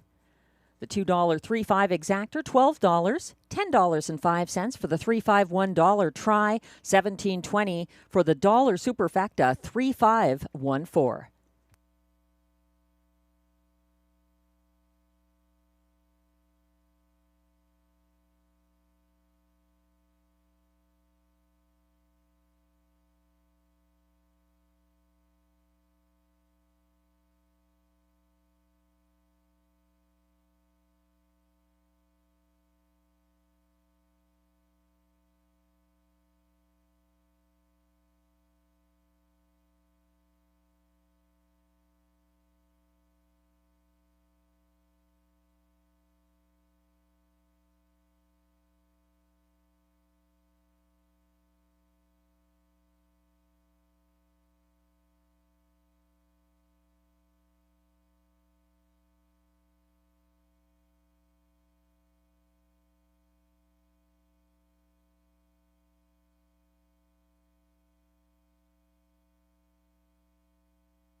The race 4 rundown is now displayed. Number 1, D.A. Cinnamon Crunch was third. 2, Great Time by Emma, scratched. 3, You Wait, I'll Go First, took a new lifetime mark for driver William Waugh in his second driving win of tonight's card.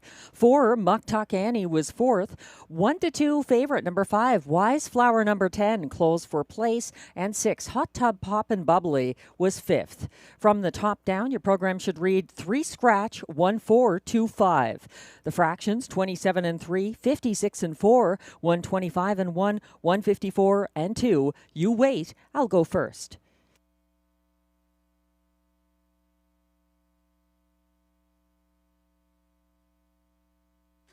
Race 5 is coming up next, back on the trot. And it's worth mentioning as well, if you have the on-track paper edition of the program, it mentions the Breeders' Cup coming up October 31st and November 1st at Del Mar in California. But you can catch it right here in Ottawa in the Rideau Carleton Simulcast Lounge. You can watch and wager in comfort on the full card of both days of the Breeders' Cup. And also on Saturday evening, November 1st, there's the added bonus of Tammy's free-to-play on-track only handicapping contest. Hasn't been hit in recent weeks. The jackpot is up to $700 now. You must be on track to enter and collect any potential winnings. So coming up here in race 5 is a horse that I actually made my best bet last week. And she almost, or I should say, he almost got it done. Kinder Ice Cube. So he's a spot play tonight, making only his third lifetime start.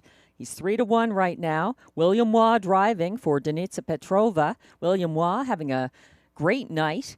And Kinder Ice Cube putting in a very good effort for place in both career starts so far. He's a homebred from Melbourne, Quebec, like all of the Kinder horses of Denitsa Petrova, and I think stands a very good chance here, even though the betting public favoring number 5, Hercules, back in line to winning driver Robert Shepard for trainer Maxime Vellet.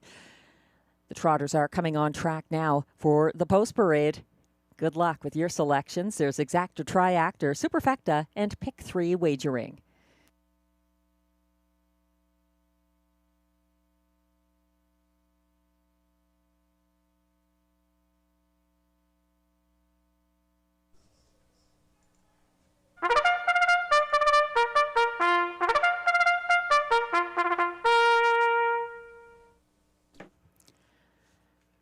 Race 5 is for trotters who were non-winners of $15,000 or 2 races lifetime, with allowances for fillies and mares, and non-winners of a race or $5,000 lifetime draw inside. The purse is $6,800.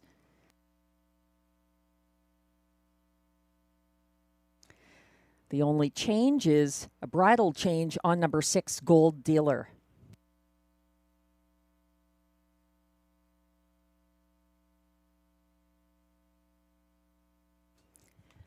Leading the post parade, number 1 is Angelic Sealster, owned by Investissement KFB, Sorel Tracy, Quebec, with trainer driver Carl Duguay of Trois-Rivières.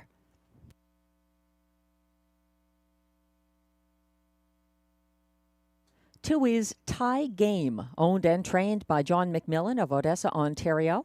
Guy Gagnon drives.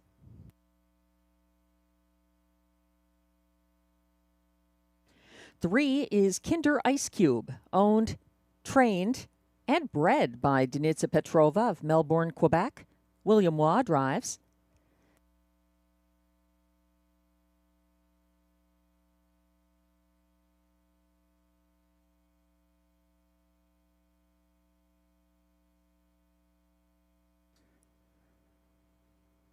'We're still searching for Kinder Ice Cube.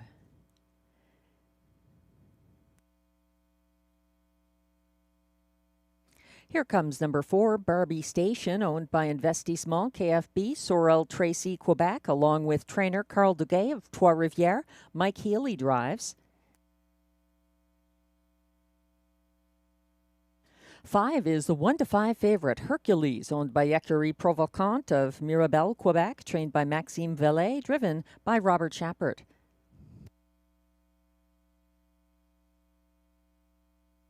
Looks like number 3, Kinder Ice Cube, is on the track now.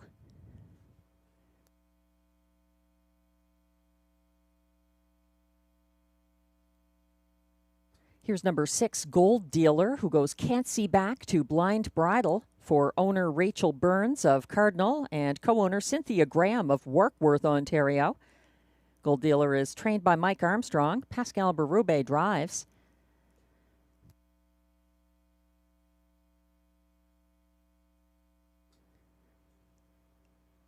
We're now looking at current 1-5 favorite, number 5, Hercules. Robert Shepard back in the bike behind the winning favorite from October 22nd at this track. He had a problematic debut here. He came in and made a couple of miscues. Just a very fast trotter, I think. But he was a winning 3-5 favorite who started up second over from 4th on the backstretch last Wednesday. Following the first over, Drink Like Henry. Hercules was flying 3 wide down the stretch for the returning Robert Shepard, overtaking Gold Dealer and Drink Like Henry late in the field's fastest closing quarter of 29-4. That's Hercules, who has post 5 in upcoming race 5.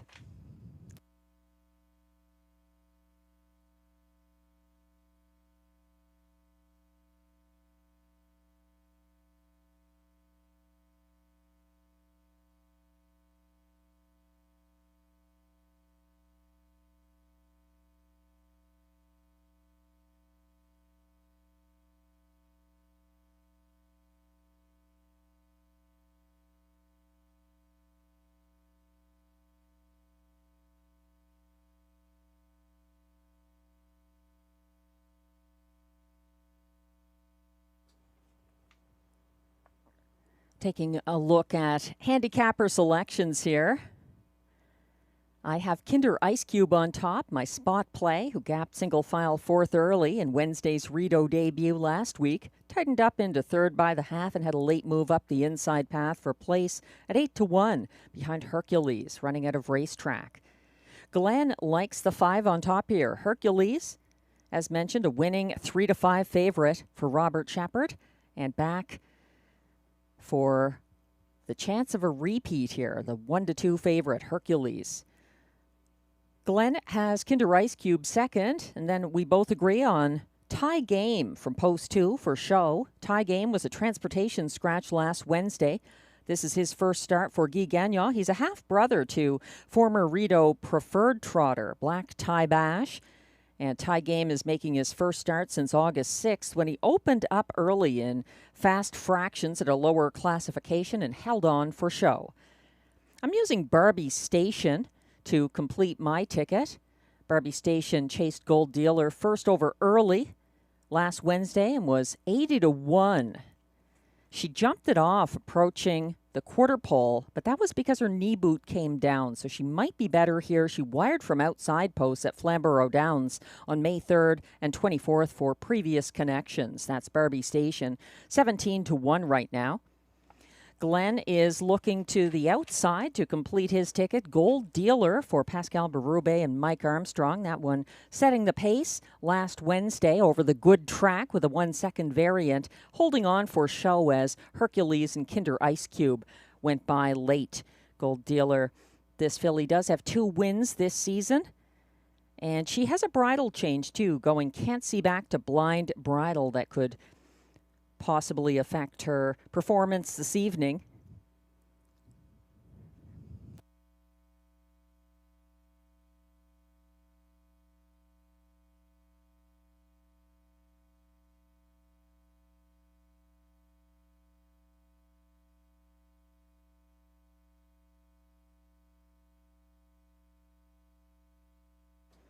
Still time to wager on race 5. Exactor, Triactor, Superfecta, and Pick 3 wagering available.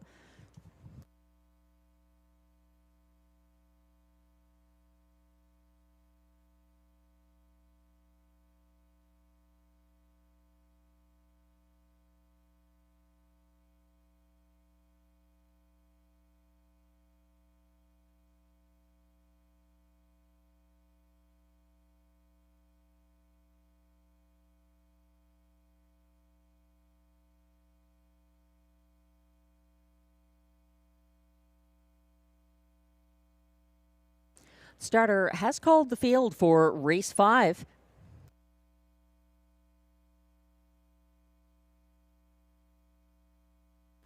Trotters are gathering behind the gate. 1 is Angelic Sealster for Carl Duguay. 2, Tie Game for Guy Gagnon. 3, Kinder Ice Cube, William Waugh. 4, Barbie Station, Mike Healy. 5, Hercules, the 1-5 favorite for Robert Shepard. And on the outside, 6, Gold Dealer for Pascal Berube.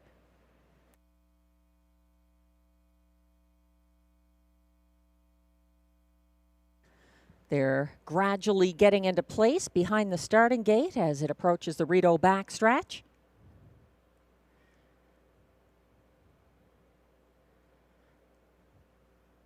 Field is quickly approaching the start. And they're off and trotting. A staggered start with the outside 2 taking back, and Tie Game leaving well for Guy Gagnon under first over pressure from Kinder Ice Cube, racing second now and backing into the pocket just ahead of third place Barbie Station. Then it's a gap of a couple of lengths back to fourth. Hercules is gaining ground early. He keeps a couple of lengths ahead of second last Angelic Sealster, and trailing the field to the opening quarter, Gold Dealer. 29-1, a leisurely first panel as they come down the stretch the first time, led by Tie Game and Guy Gagnon. The field is tightening up behind him. Racing second, Kinder Ice Cube. From third, it's Barbie Station. Fourth, Hercules. Fifth, Angelic Sealster, still trailing this single file procession, Gold Dealer. They head into the turn and are led to the half by Tie Game. leading by a length and a half over Kinder Ice Cube. First over now out of third. That's Barbie Station and Mike Healy getting underway. Second over, moving into fourth on the outside, Hercules. And then to the inside, trying to gain ground up the inside path and doing so quite well. Up into third along the inside now, Gold Dealer, as they're stacked three high approaching three quarters. Here comes Hercules moving three wide around the stalling cover of Barbie Station, as they went by three quarters in 1:29 and 3. Tie game still in charge, but under pressure from the first over favorite, Hercules. And Robert Shepard turning it on late for the stretch drive. Hercules sweeping past the pace-setting Tie game. Coming on late, that is Kinder Ice Cube down the center of the track, chasing Hercules to the wire. Hercules, too good. He gets the win by a length over Kinder Ice Cube. Gold Dealer up for show ahead of Tie game, 1:59 and 3.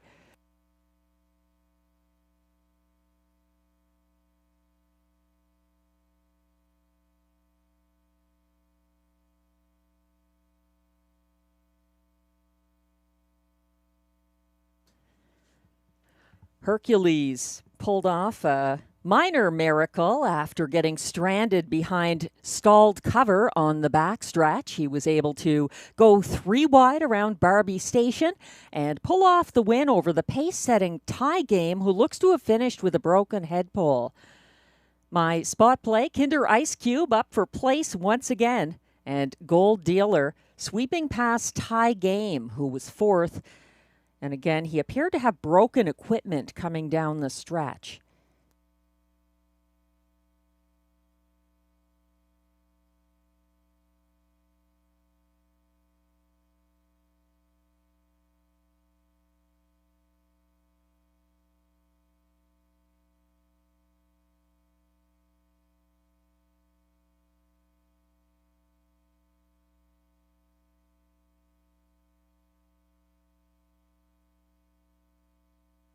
Unofficial top four order of finish is now displayed for race 5.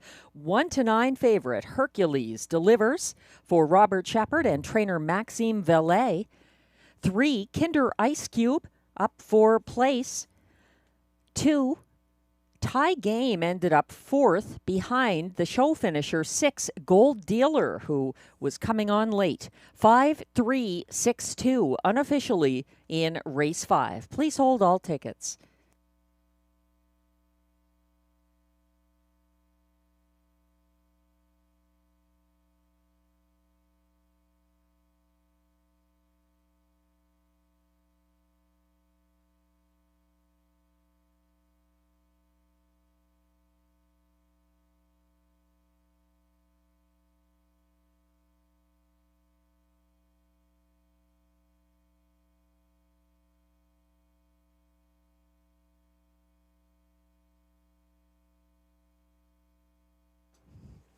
Now returning to the Rideau Carleton Winner's Circle after back-to-back wins.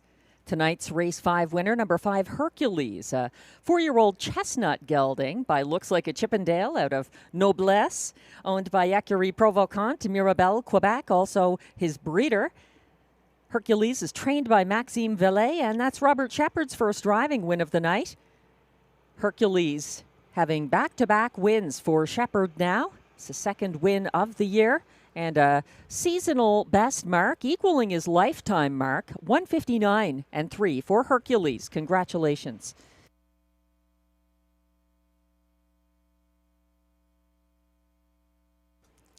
Race 5 is now official.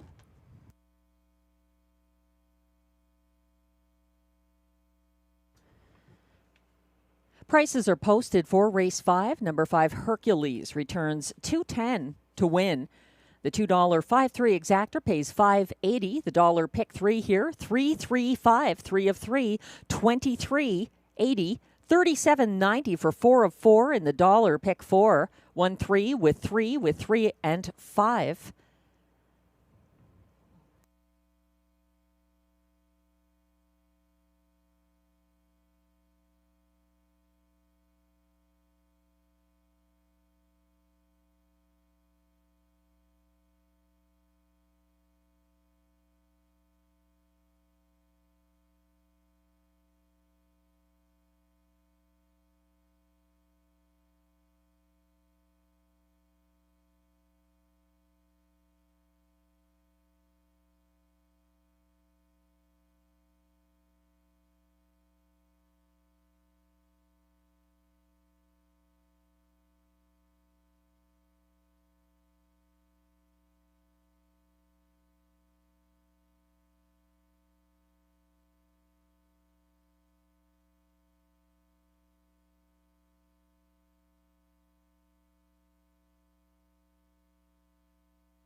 The race 5 rundown is now displayed. 1, Angelic Sealster was 5th. 2, Tie Game finished 4th. 3, Kinder Ice Cube closed for place. 4, Barbie Station was 6th. 5, Hercules gets a second seasonal victory for Robert Shepard's first driving win of the night as 1-9 winning favorite. And 6, Gold Dealer closed for show.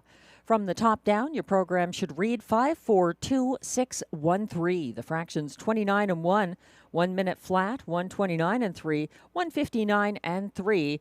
Hercules equaling his lifetime mark.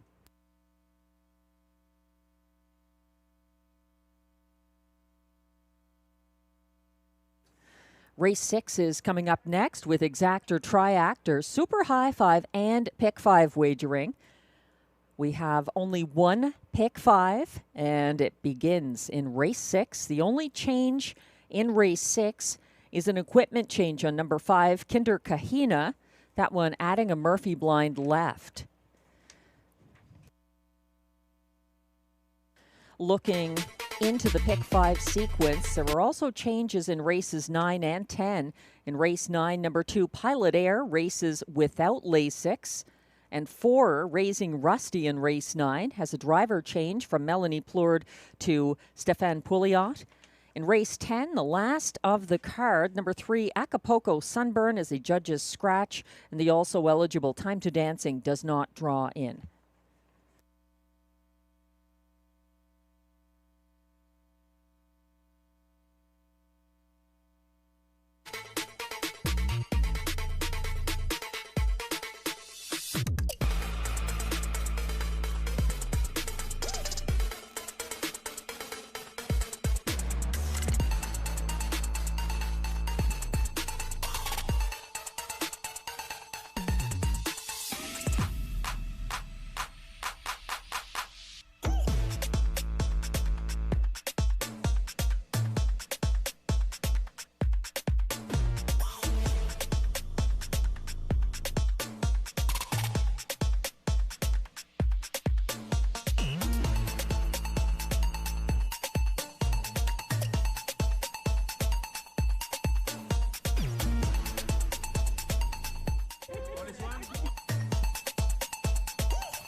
And the trotters are on track now for the race 6 post parade. Non-winners of $30,000 lifetime, $37,500 for fillies and mares lifetime. Also eligible non-winners of $3,500 in their last 5 starts. They race for a purse of $7,000.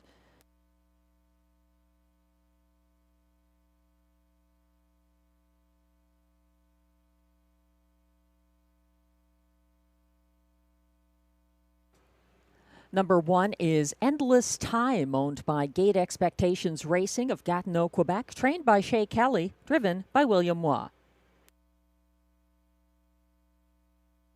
2 is Cleveland Massimo, owned by Mathieu Senet-Ouinnette and trainer Normand Ouinnette of Quebec, driven by Guy Gagnon.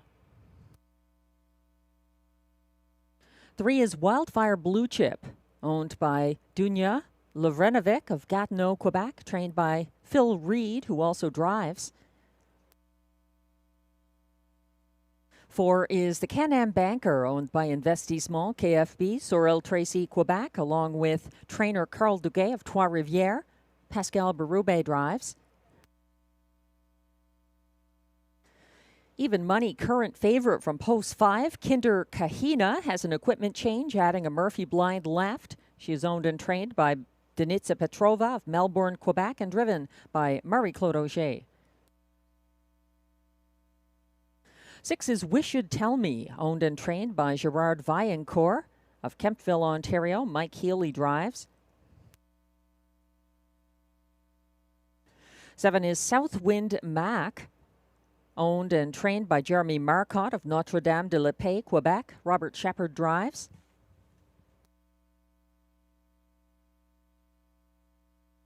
8 is Wasting No Time, owned and trained by Alain Martin of Gatineau, Quebec. Stéphane Pouliot drives.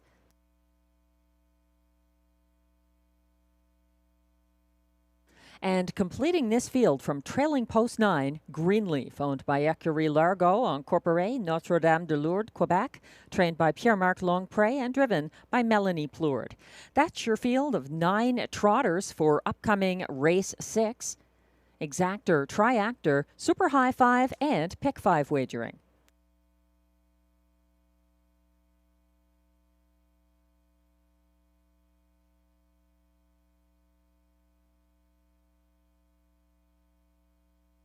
Getting a look at Kinder Kahina, the favorite here. Currently at odds of 6 to 5, adding a Murphy blind left. That's the only change in the race. And Kinder Kahina was able to overtake the pace setter Southwind Mac, approaching 3/4 last Wednesday. Stepping out first over from 4th at the half, she matched strides around the final turn with Southwind Mac and drew ahead in the final strides for a new 1:58.2 lifetime mark here at Rideau Carleton. Kinder Kahina getting all the respect here. The 3-year-old daughter of Northern Escort, a homebred Kinder from the Denitsa Petrova stable. 3 wins so far this season for Kinder Kahina. 6 to 5 favorite right now.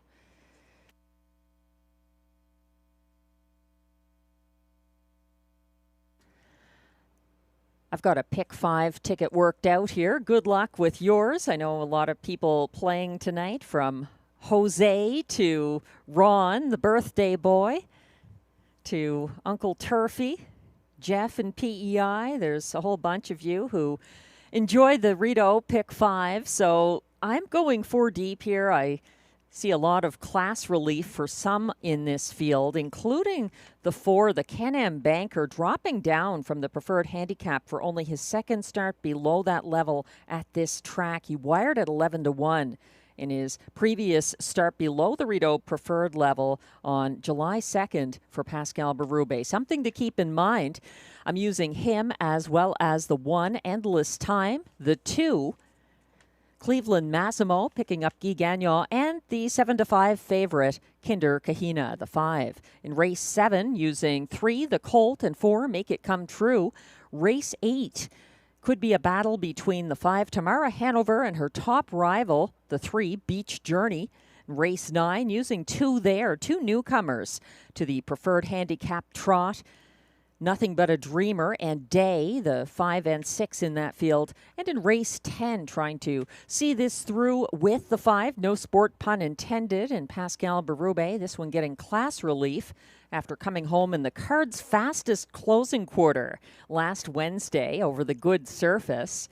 And I think the upset possibility there is the one, Surratt Hanover from the rail. He has 2 wins from the rail this month, October 1st and 5th, at odds of 7-1 and 11-1. So he could make for a nice price in the pick 5 if he can get that done in race 10. 20-cent pick 5. Mine is costing $12.80. There's still time to get yours.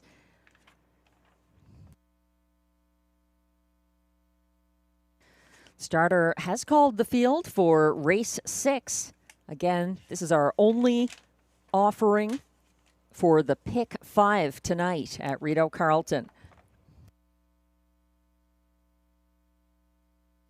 Trotters are lining up now. 1 is Endless Time for William Waugh. 2, Cleveland Massimo for Guy Gagnon. 3 is Wildfire Blue Chip, Phil Reed. 4, the Can-Am Banker for Pascal Berube. 5, Kinder Kahina, Marie-Claude Auger driving, the 7-5 favorite. 6, Wish You'd Tell Me for Mike Healy. 7, Southwind Mac, Robert Shepard. On the outside, 8, Wasting No Time, Stéphane Pouliot. And the trailer is 9, Greenleaf for Melanie Plourde.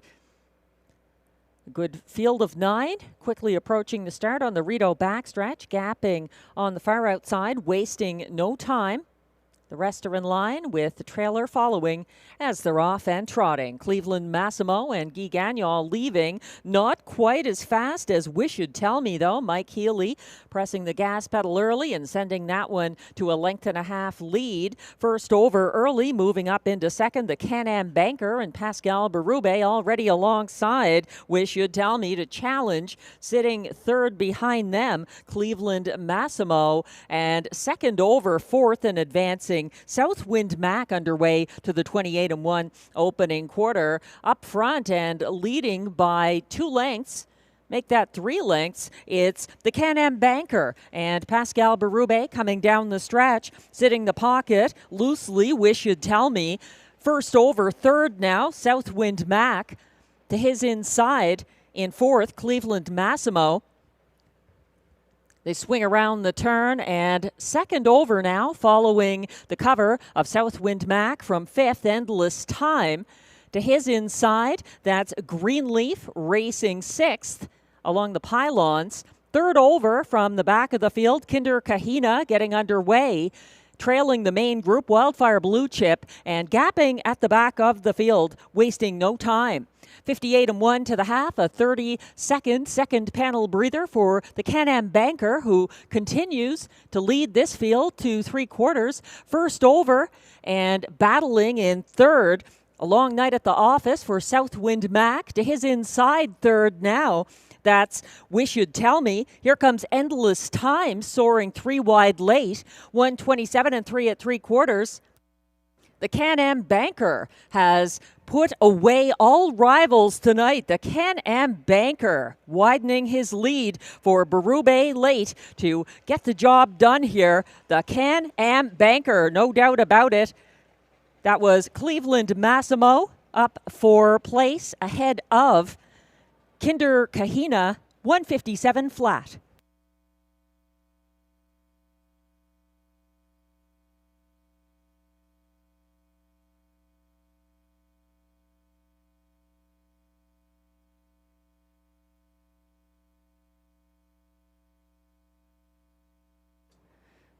Sometimes you feel like a genius when you see this coming, but you realize that the horse and driver are who deserve the credit here, as well as trainer Carl Duguay. What a win for the Can-Am Banker. 157 flat, just going away. It was a good trip for second for Cleveland Massimo, holding off Kinder Kahina. 157 flat.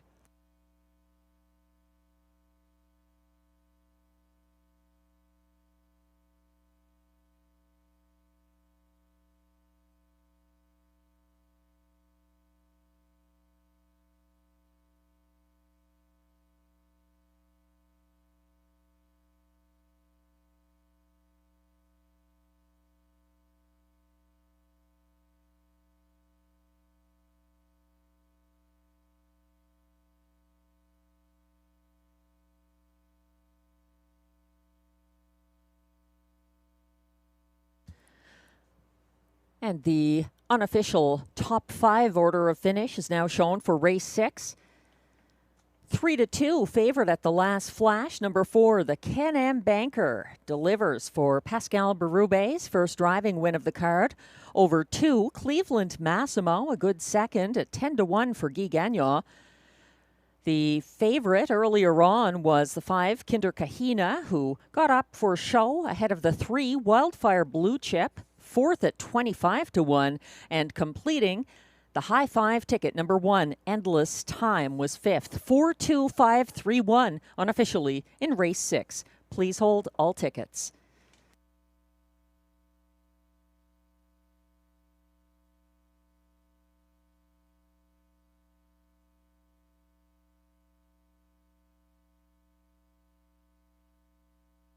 Back where he belongs in the Rideau Carleton winner's circle, unofficial race 6 winner number 4, the Can-Am Banker, a 4-year-old bay gelding by the Bank out of Fiery Ash, owned by Investissement KFB, Sorel Tracy, Quebec, and trainer Carl Duguay of Trois-Rivières, Quebec. The Can-Am Banker was bred by Winback Farm of Chesapeake City, Maryland, and driven to victory by Pascal Berube, win number 4 of the season for the Can-Am Banker in a going away 157 flat mile.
We're getting a look at the photo for 4th in race 6. Number 3, Wildfire Blue Chip, and driver Phil Reed in the green and gold on the outside, edging out number 1, Endless Time, and William Waugh, the 1 on the inside, who finished 5th.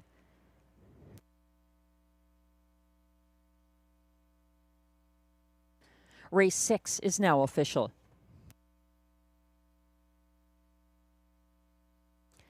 Prices are posted for race 6, where number 4, the Can-Am Banker, returns a generous $5.10 to win. The $2.42 exactor pays $41.40.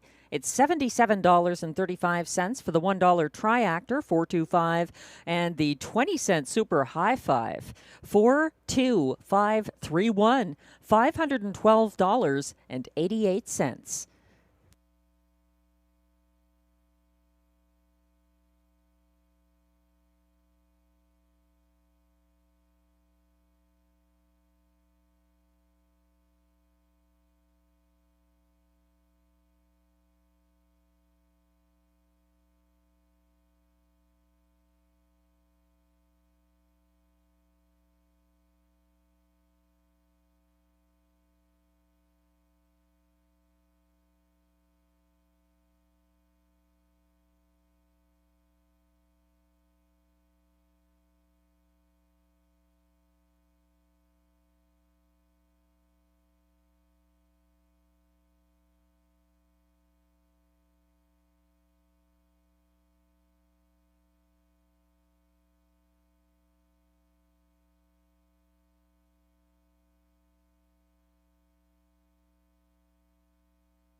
The race 6 rundown is now on your screens. Number 1, Endless Time, was a close 5th. 2, Cleveland Massimo, 2nd. 3, Wildfire Blue Chip, 4th at odds of 25-1.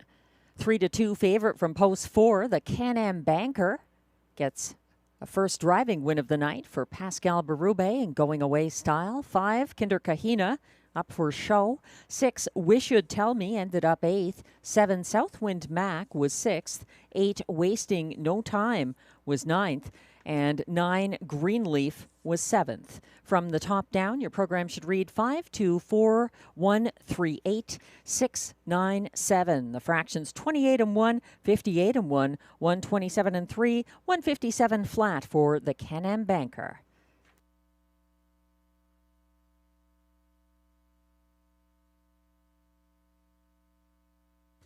And we wish a very happy birthday to one of the track handicappers here at Rideau Carleton. I've been happy to get to know Glenn Pearson in my time here, and he is a loyal player of this track, a believer in Rideau Carleton Raceway, so we wish him a very happy birthday. All the best with your selections, Glenn.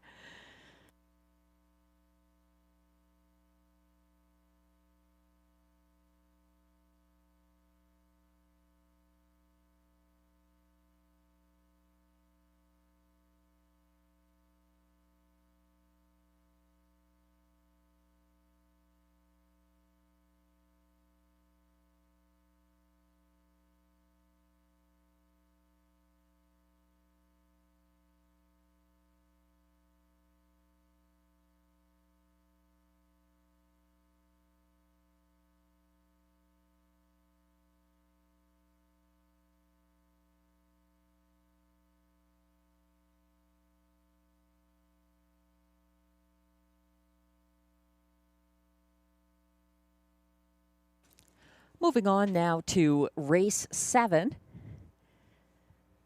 We've got a pick 4 kicking off here. The late pick 4, our last of the card. Also exactor, triactor, and superfecta wagering on this field of 7. And we have a 1-2 favorite from post 7 for Mandy Archer and Robert Shepard, All-Star Playboy. A 12-time winner this season from 37 starts.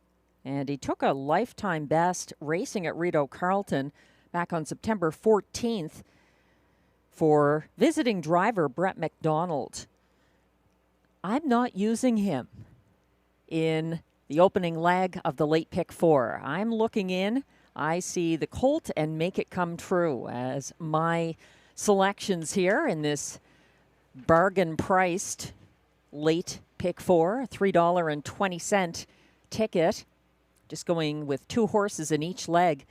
In race 8, I've got a couple there. I think that's a match race. Tamara Hanover versus Beach Journey. We'll find out soon enough. In race 9, the 5 and the 6, some exciting horses coming in for the Rideau Preferred Handicap Trot, our Wednesday night feature. 5, Nothing But a Dreamer, a 5-year-old son of Muscle Mass, coming in from Northfield Park, where he was a going-away winner in their graduate series on October 18th. He now joins Mandy Archer and Guy Gagnon in the 6th day racing for Determination, Catherine Girard and Robert Shepard. In race 10, I'm using 2 there. The 5, No Sport Pun Intended, Pascal Berube and Mike Armstrong. And the 1, Surratt Hanover for William Waugh and Denis Maisonneuve, a horse with 2 upsets this month from the Rideau Rail. That's my ticket. A bargain-priced late pick 4. Good luck with yours.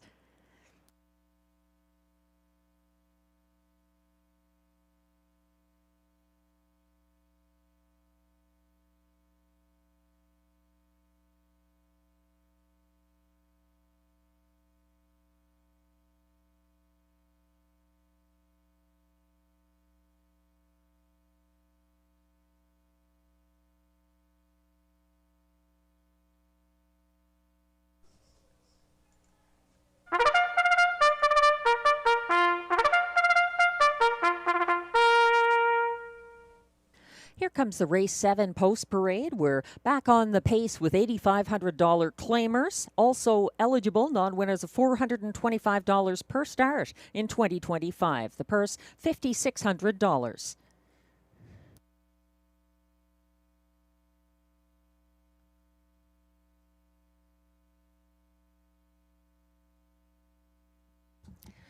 Number 1 is Lancaster Bomber, owned by Scott Miller of Messina, New York, trained by Christina Miller, and driven by Josh Miller.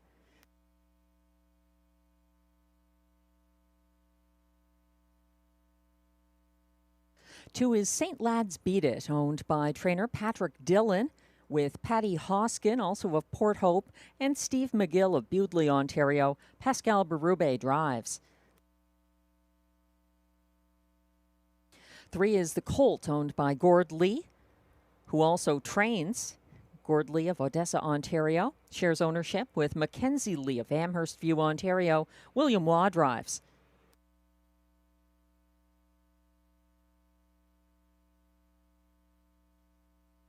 4 is Make It Come True, owned by Écurie Guy Gagnon Incorporé, with Stéphanie Gagnon of Gatineau, Quebec, trained and driven by Guy Gagnon. 5 is Beach Roller, owned by William Gibson of Kingston, Ontario, trained by Brian Gibson. Marie-Claude Auger drives. 6 is Midnight Mood, owned by trainer Jamie Johnson and Sonia Johnson, both of Edwards, Ontario. Stéphane Pouliot in the bike.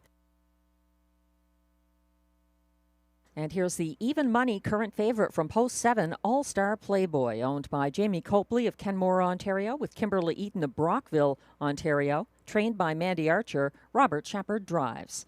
That's your field of 7 pacers for upcoming Race 7, Exactor, Triactor, Superfecta, and Late Pick for wagering.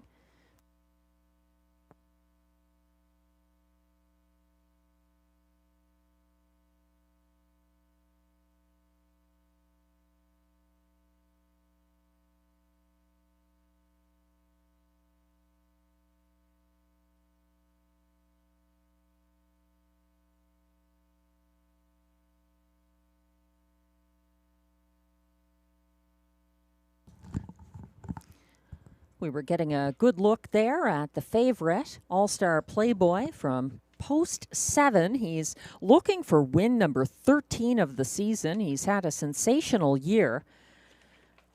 My caveat has to do with the post position here, and also the fact a lot of those good finishes by this horse. His last 2 wins, in fact, were for other drivers. Guy Gagnon getting the win from Post 3, October 19th. Brett McDonald getting the win September 14th from Post 4. So that's my hesitation with All-Star Playboy, who's also been a beaten favorite in a couple of those recent starts here from better post positions. So I'm shying away. Birthday boy Glenn Pearson is all in on the 7-5 favorite, though. He's got All-Star Playboy on top of the ticket. Then he's going to the 1, Lancaster Bomber, off of a good second place finish in the October 19th qualifier behind Mock Play.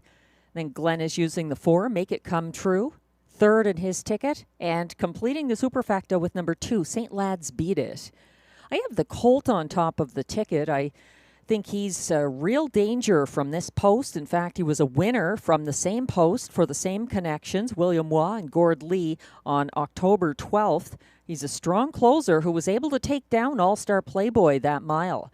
I like Make It Come True. He's 2-1 here for Guy Gagnon, likely pace setter. He was a winner on the front end September 28th at a similar level for Gagnon. Then I'm using the 5, Beach Roller, who closed really well for Marie-Claude Auger, finishing second to St. Lad's Beat It, October 19th.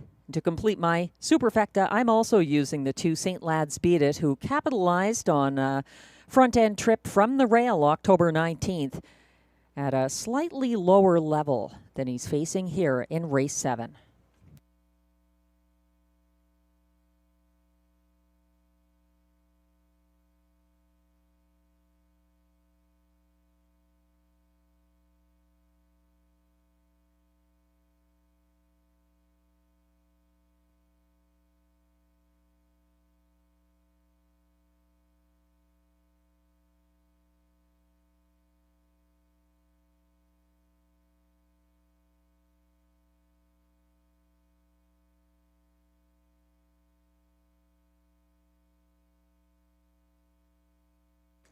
The starter has called the field.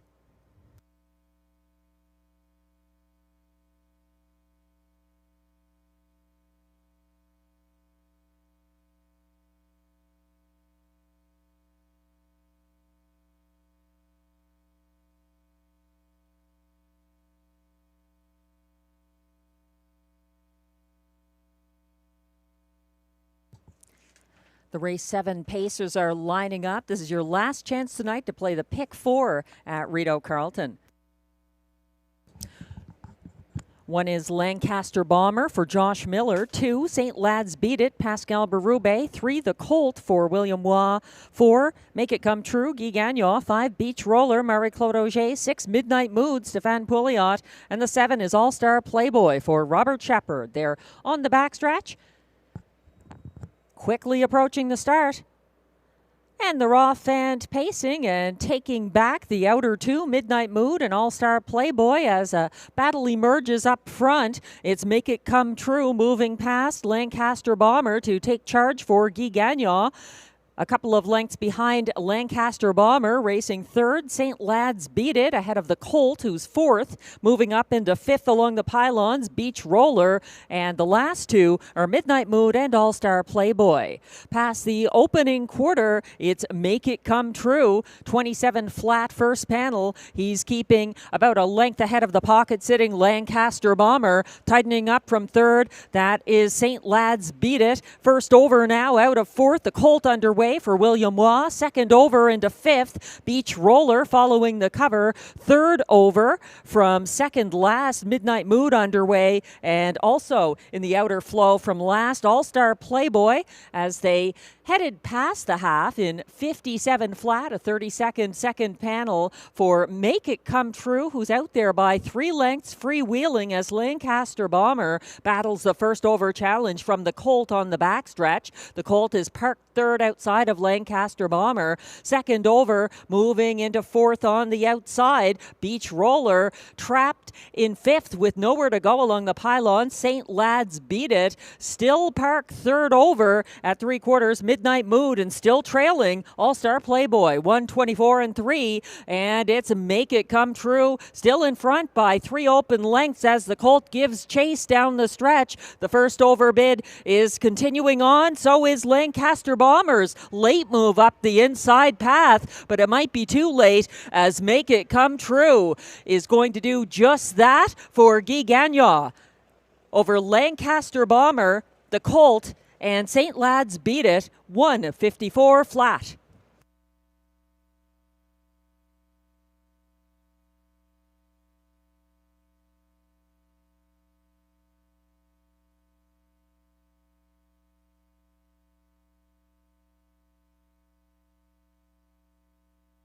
Make It Come True held off all challengers down the stretch. Lancaster Bomber coming on late, as was the Colt, but they weren't able to catch Make It Come True, powering on to his 4th win of the year.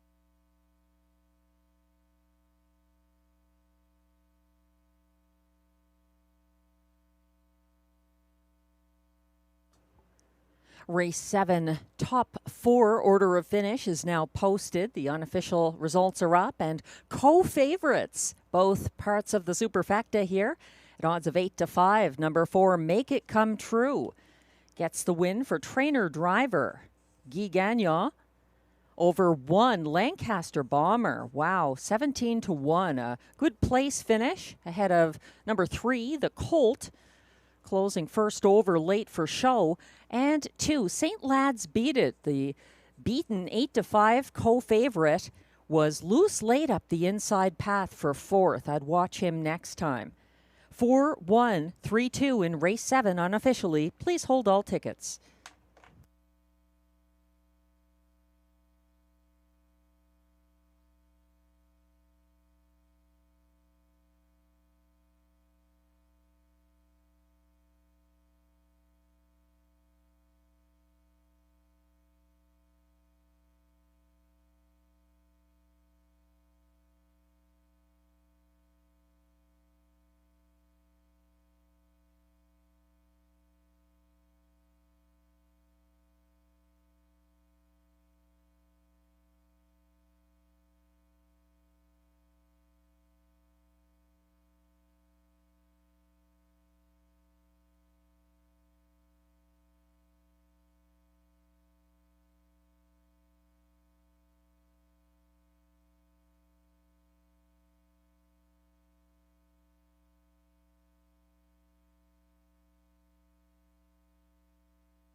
Back in the winner's circle again. Guy Gagnon's third driving win of the night in race 7. It's official winner, number 4, Make It Come True, back in the winner's circle. An 8-year-old bay gelding by Captain Treacherous out of Dream of Treasure, owned by Écurie Guy Gagnon. And Stephanie Gagnon of Gatineau, Quebec, bred by Dr. Fred S. Krushelnitsky of Brooks, Alberta, trained and driven by Guy Gagnon, win number 4 of the season. 154 flat, Make It Come True.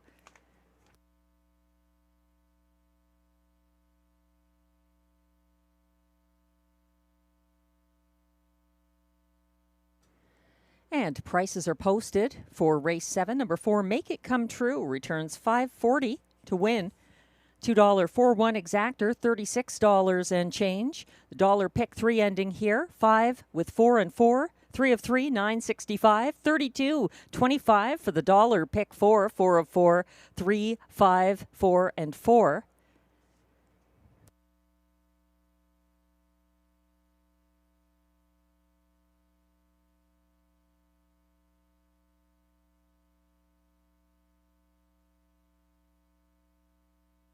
$131.75 for the dollar triactor, $317.40 for the dollar superfecta, 4-1-3-2 in race 7.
The race 7 rundown is now on screen. 1, Lancaster Bomber, a good second.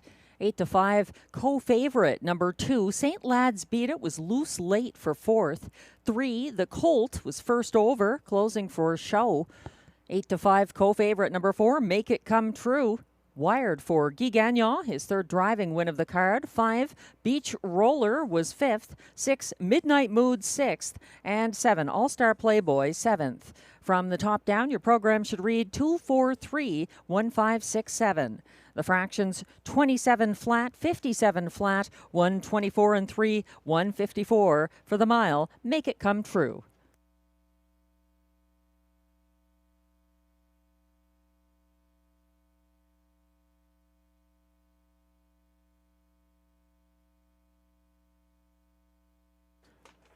Race 8 is coming up next. Exactor, triactor, superfecta, and late pick 3 wagering.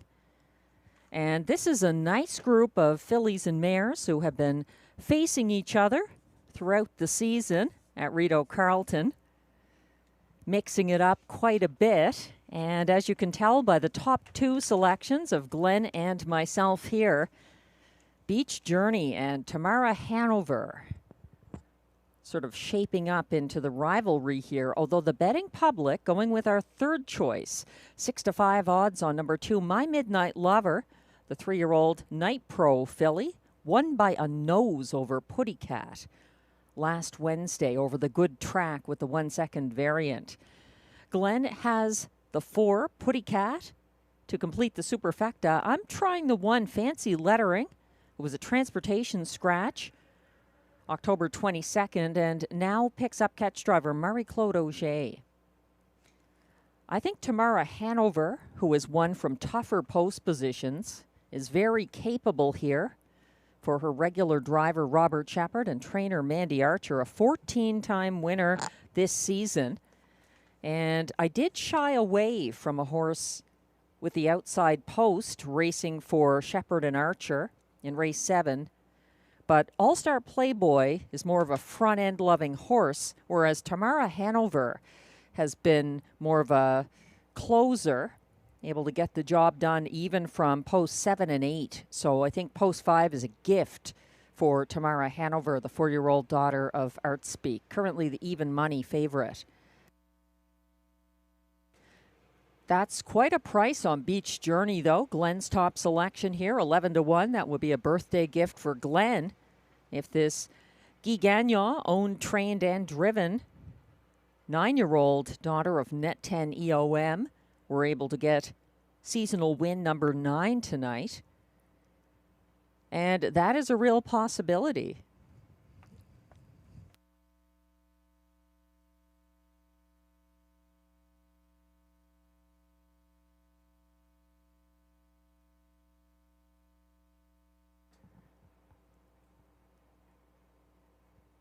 Beach Journey, 9-1, was a winning 8-5 favorite here. October 15th, she left 3 wide, back down to single file third before the 26-4 opening quarter. Beach Journey tipped first over at the half to clear Putty Cat just before 3/4 and hold off My Midnight Lover.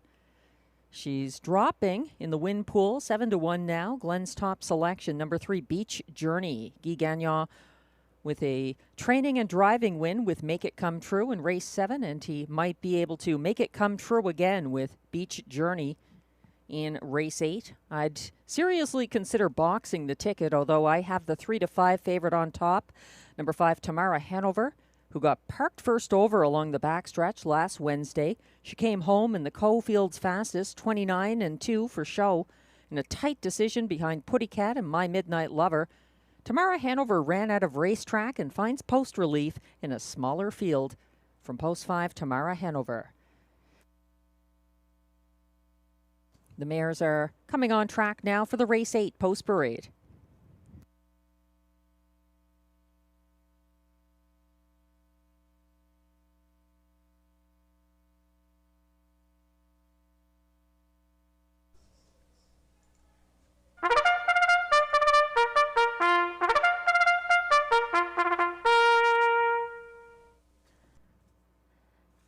The race 8 post parade now on track. These pacers are filly and mare claimers ranging from $8,500 to $10,500 to $12,500 claiming tags. The race for a purse of $6,300.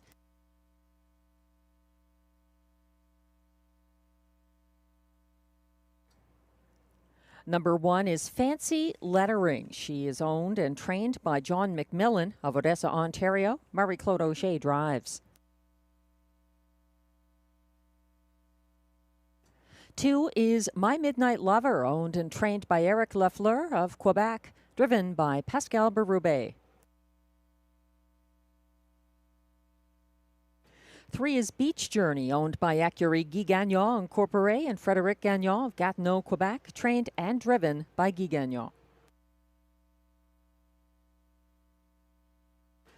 4 is Putty Cat, the 3-2 co-favorite, owned and trained by Luc Loyer of Gatineau and driven by Sylvain Lacaille.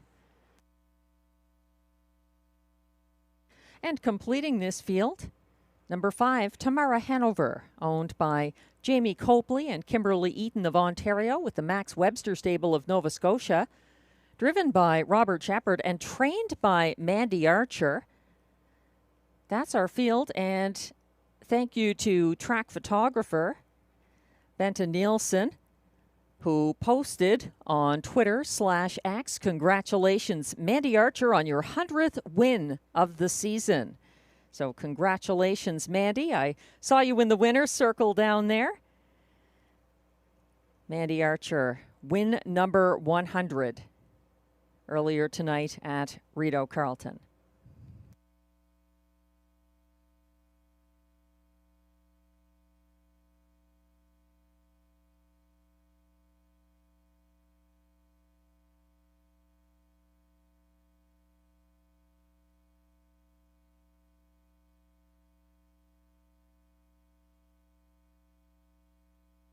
Just a reminder, if you're looking forward to coming to Mr. Lucky's for any family gatherings, as the weather cools and the holidays are coming on, Mr. Lucky's is open on race nights, Wednesday evenings, and Sunday evenings right up until the end of November. The schedule changes slightly at that point, but Rideau Carleton racing every Sunday evening, 6:30 p.m., right through the month of November. And Mr. Lucky's, some great food and great views. It's certainly a place that the whole family can enjoy, the family of legal wagering age, of course, but there are self-serve machines, good food, and great perspectives on the live racing.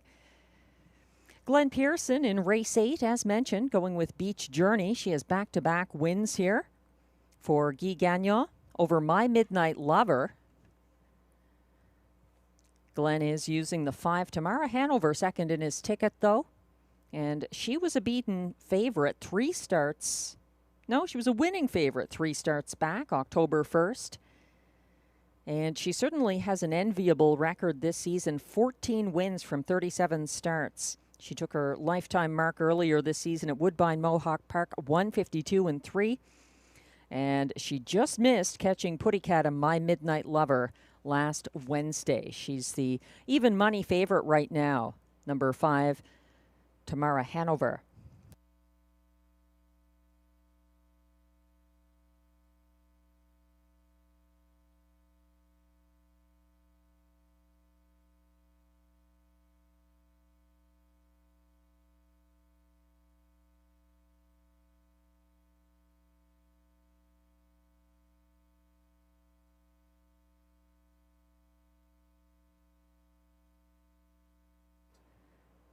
It looks like Never Mind, the trotter who won for driver Guy Gagnon in race 2, is the 100th training victory of the season for Mandy Archer.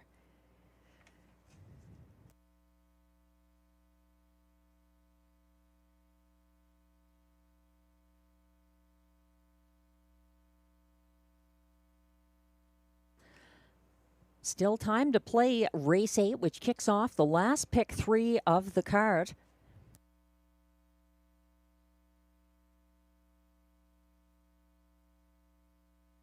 Starter has called the field for this compact, talented group of pacing mares.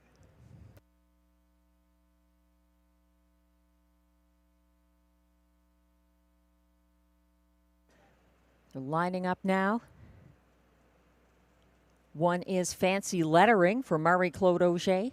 2, My Midnight Lover for Pascal Berube. 3, Beach Journey, Guy Gagnon. 4, Puttycat, Sylvain Lacaille. And from post 5, the 4-5 favorite, Tamara Hanover for Robert Shepard. They're gradually lining up behind the gate on the turn.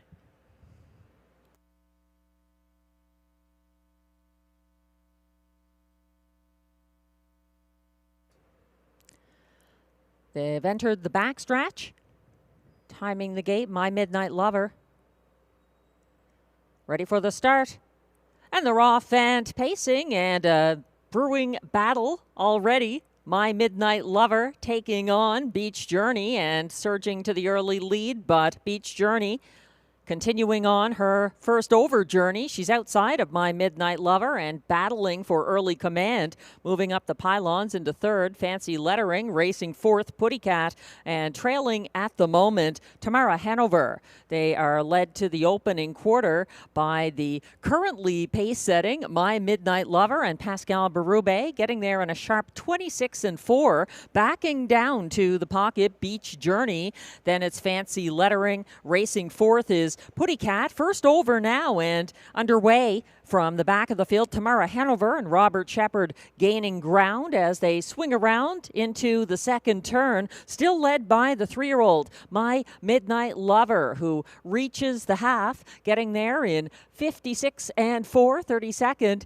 second quarter. She's shadowed by the pocket sitting Beach Journey, first over now in third on the outside. Tamara Hanover to her inside fourth, nowhere to go for Fancy Lettering, and second over from the back of the field now, Puttycat. They race along the backstretch, still led by My Midnight Lover, who's widened her lead to 2 lengths. Tamara Hanover continuing to gain ground into second as Beach Journey backs down, 1:25 and 1 3/4, and can My Midnight Lover carry her speed to the wire? She's got to deal with the pesky first over Tamara Hanover for the stretch drive. Tamara Hanover coming after My Midnight Lover, who's digging deep.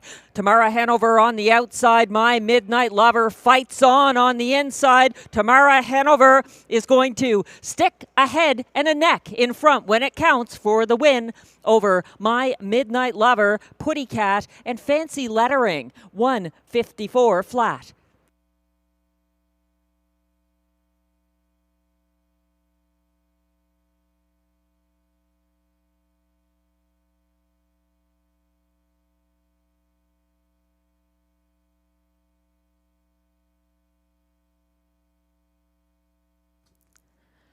My Midnight Lover was very strong looking on the front end coming down the stretch. The 3-year-old filly, who was a winner by a nose last Wednesday, looked ready to repeat for Pascal Berube, but Tamara Hanover just wouldn't go away and drew ahead late for the 1:54 flat victory.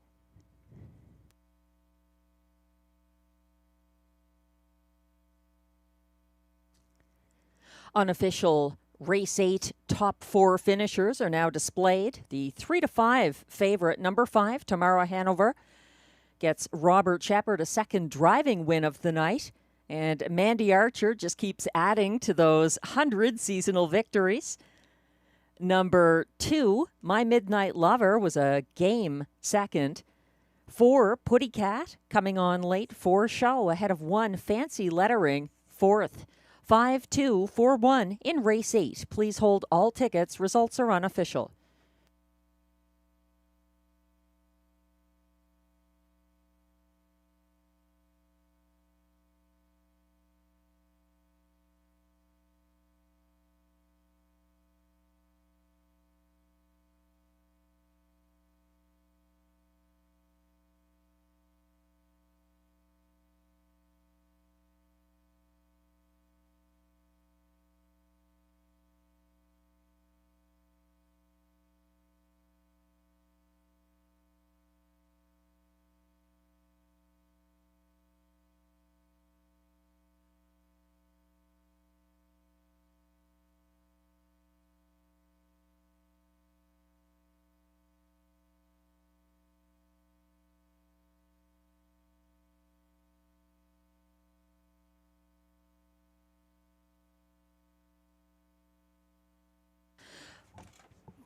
Back in the Rideau Carleton winner's circle, unofficial race 8 winner, number 5, Tamara Hanover, a 4-year-old bay mare by Art Speak out of Transfer Hanover, owned by Jamie Copley and Kimberly Eaton of Ontario with the Max Webster stable of Nova Scotia.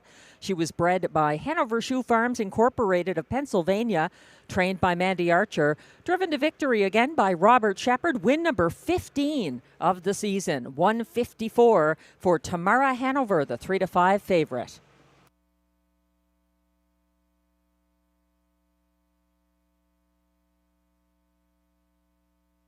And race 8 is now official.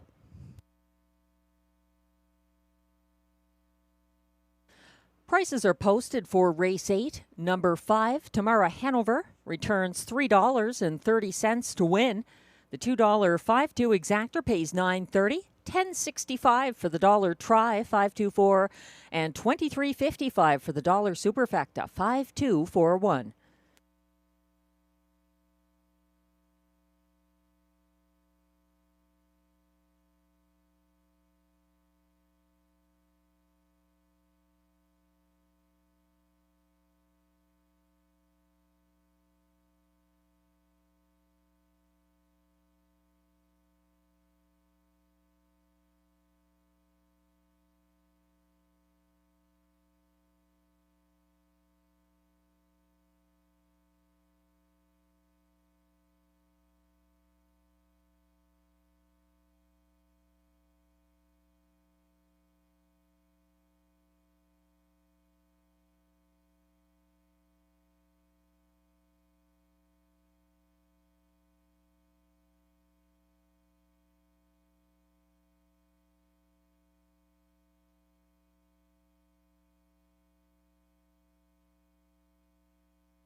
The race 8 rundown is now displayed. Number 1, Fancy Lettering, was 4th. 2, My Midnight Lover, a game 2nd.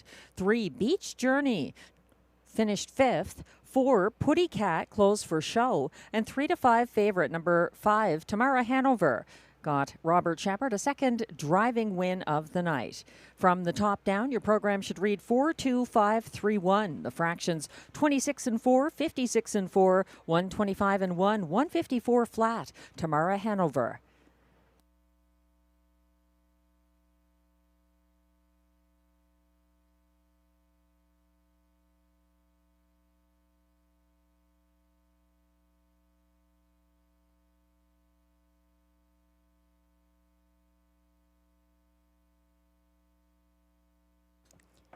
Race 9 is coming up next, and it's back on the trot. In fact, it's our feature for tonight, the preferred handicap trot, with some new faces. And this is always exciting to see, new trotters coming in.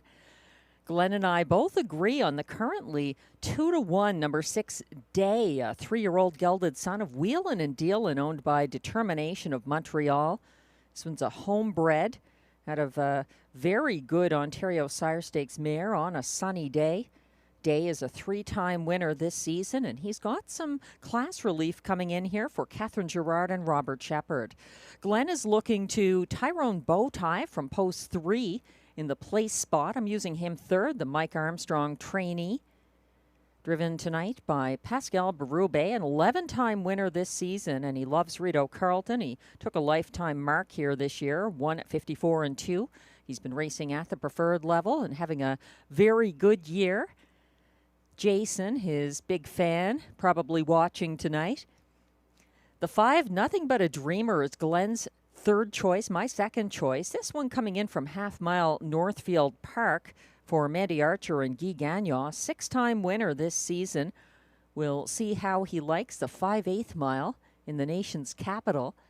And Glenn and I both going to the 4, Raising Rusty to complete the superfecta. He's got a driver change from Melanie Plourde to trainer driver Stefan Pouliot, a 5-time winner this season. Number 4, Raising Rusty, also lowering his lifetime mark this year, racing at Rideau Carleton. 1:54.3 for the 8-year-old Cadabra gelding.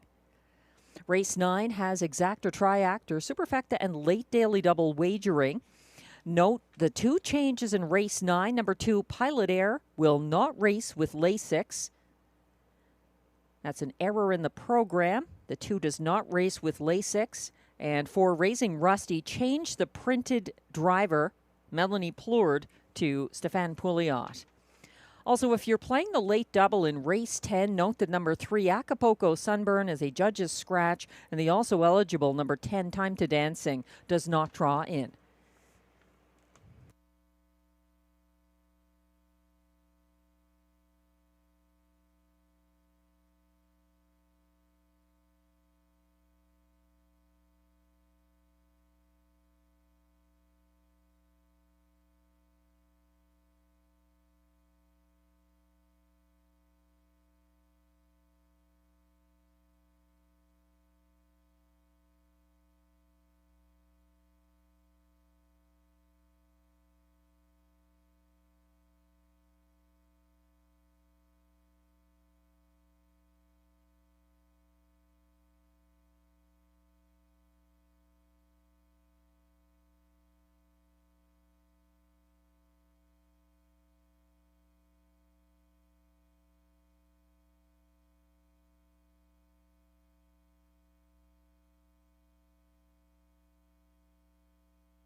Race 9 is our Wednesday night feature. It's the Preferred Handicap Trot. A field of 6 compete for a purse of $10,000.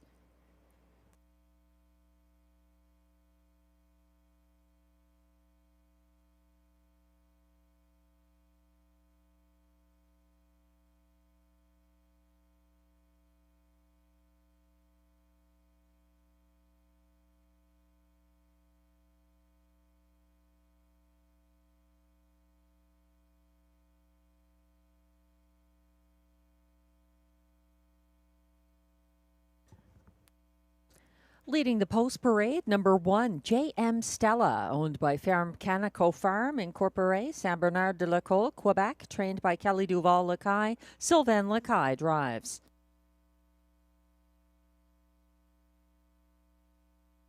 Two is Pilot Air. Note that he will not race with Lasix. He's owned by trainer Luc Loyer of Gatineau, Quebec, with JMF Racing, LLC of Freehold, New Jersey. William Waugh drives.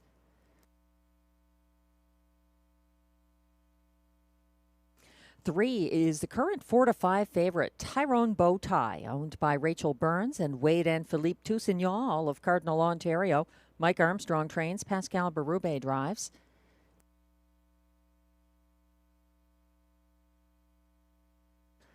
4 is Raising Rusty, owned by a numbered Quebec Corporation of Gloucester, Ontario.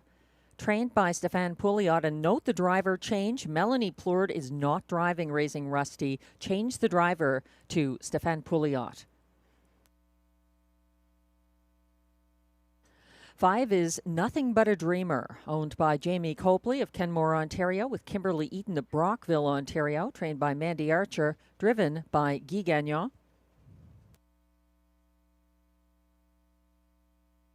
And completing this field, number 6, Day, owned by Determination of Montreal, trained by Catherine Girard, driven by Robert Shepard. That's your field of 6 preferred trotters in upcoming Race 9. Exacta, Triactor, Superfecta, and late daily double wagering. Good luck.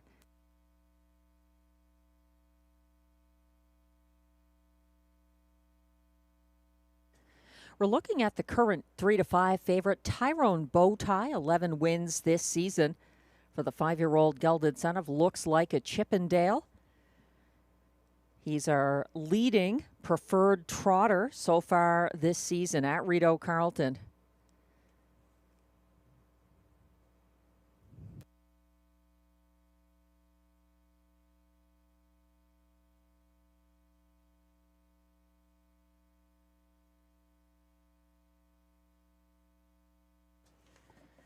Tyrone Bowtie always looks sharp out there. I'm using him third in my ticket. He loses Robert Shepard to the 6 here, Day. Tyrone Bowtie was first over from 4th in front of the grandstand to challenge leader J.M. Stella last Wednesday. Tyrone Bowtie pressed the pace along the backstretch and was parked the remainder of the mile, getting stung in the stretch by Raising Rusty. 14-1 right now from post 4.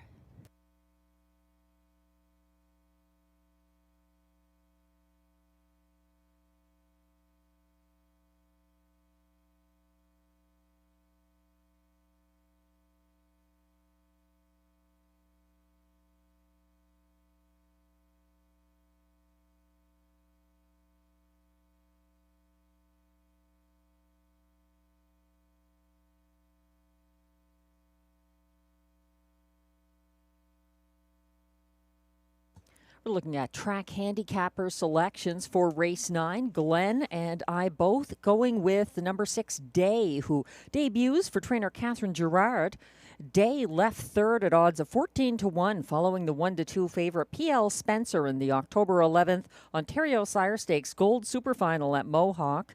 He was buried along the rail as LMC Wagon Wheel led the outer flow around the final turn and loose in the final strides. 2-1 right now on Day. Glenn is using my second choice, third in his ticket. That's the 5, Nothing But a Dreamer. Nothing But a Dreamer debuts for Mandy Archer. He was a winning 1-5 favorite who brushed to the lead at Northfield Park, making front by the 27-4 opening quarter, October 18th, for a going-away victory in the Home Talent and Southern Circuit Graduate Series finale. He's got some class relief here. He's also 2-1. That's the 5, Nothing But a Dreamer. Glenn is using the 3, Tyrone Bowtie in the place spot. I've got him third. And then we're both settling on the 4, Raising Rusty, to complete the ticket. He pocketed up Wednesday at the preferred level behind J.M. Stella. He was caught inside of Rose Run Why Not, but drew away late for the 5-1 upset. Starter has called the field for race 9. This is your last opportunity to play the late double. And this is our feature. Going behind the gate now, the preferred handicap trot. Good luck with your wagers. 1 is J.M. Stella for Sylvain Lacaille. 2, Pilot Air, William Waugh. 3, Tyrone Bowtie, the 6-5 favorite for Pascal Berube. 4, Raising Rusty for Stéphane Pouliot. 5, Nothing But a Dreamer, Guy Gagnon. And 6, Day for Robert Shepard. The preferred trotters gradually lining up behind the gate. Already there, J.M. Stella, as well as Tyrone Bowtie. The rest are gradually lining up now. Starting gate on the backstretch and headed to the start. And they're off in the preferred trot and moving to an early lead. Raising Rusty leaving for Stefan Pouliot. He's circling Tyrone Bowtie, and JM Stella is sitting third along the pylons early. Parked 3 wide. That's Day trying to get some traction on the first turn, but he's parked second over and now looking to step out from fourth. Nothing But a Dreamer and Guy Gagnon going to give chase to the opening quarter, and up front, things very unsettled. Parked out and gradually landing on the lead. Tyrone Bowtie now out there by just over a length ahead of pocket sitting Raising Rusty in third. That's JM Stella. It's a couple of lengths back to fourth. Nothing But a Dreamer back along the pylons. Parked first over from second last Day and caught in, lacking racing room. Pilot Error to his inside. They reach the half in 57 and 3, and stealing away on the front end, Tyrone Bowtie for Berube, now by a widening margin of almost 2 lengths over Raising Rusty, who continues on from the pocket, saving ground third, but also slightly gapping. That's JM Stella, parked first over now in fourth. Nothing But a Dreamer in fifth along the pylons. Pilot Error second over from last Day, trying to get something going past 3/4 in 126 flat, and this could be Tyrone Bowtie's time to shine as he's opened up by 3 at the top of the stretch. Tyrone Bowtie drawing away the newcomers, unable to stay with him. He's defending his crown. Tyrone Bowtie out there by a good 3 lengths, charging late for place.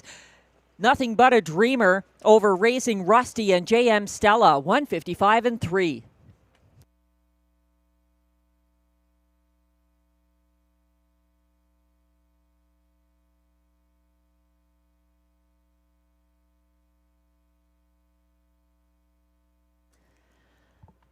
Tyrone Bowtie and Pascal Berube with a magnificent win in our preferred handicap trot. Able to hold off Raising Rusty as well as Nothing But a Dreamer charging late.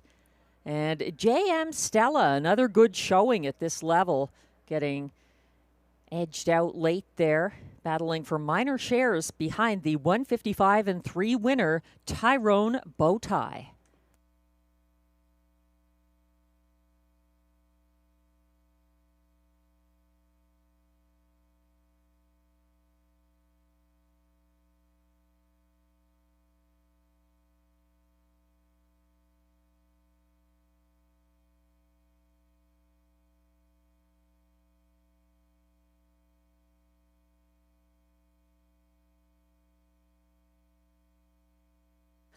Unofficial top 4 finishers are now displayed for race 9. 4 to 5 favorite. The public got it right with the 3 Tyrone Bowtie and Pascal Berube. 5 Nothing But a Dreamer charging for place ahead of 4 Raising Rusty, holding on for show ahead of the 1 JM Stella. A good 4th at 30 to 1. 3, 5, 4, 1 in race 9 unofficially. Please hold all tickets. Results are unofficial.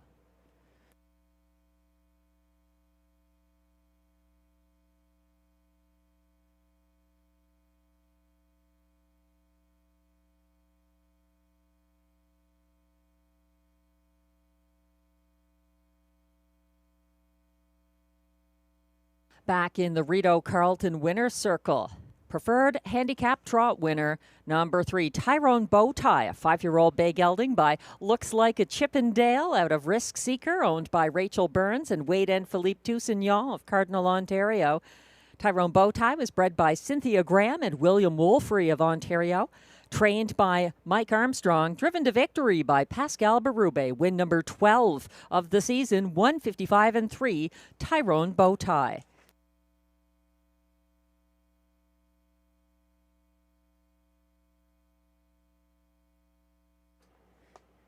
Pascal Berube also winning with another familiar face from the Rideau Preferred Handicap. This one on a class drop back in race 6, the Can-Am Banker.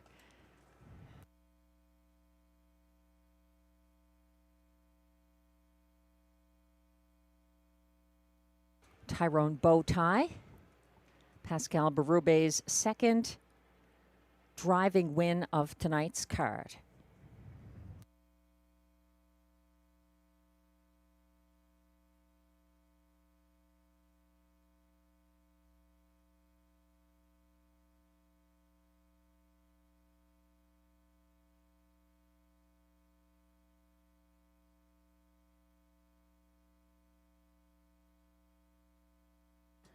Race 9 is now official.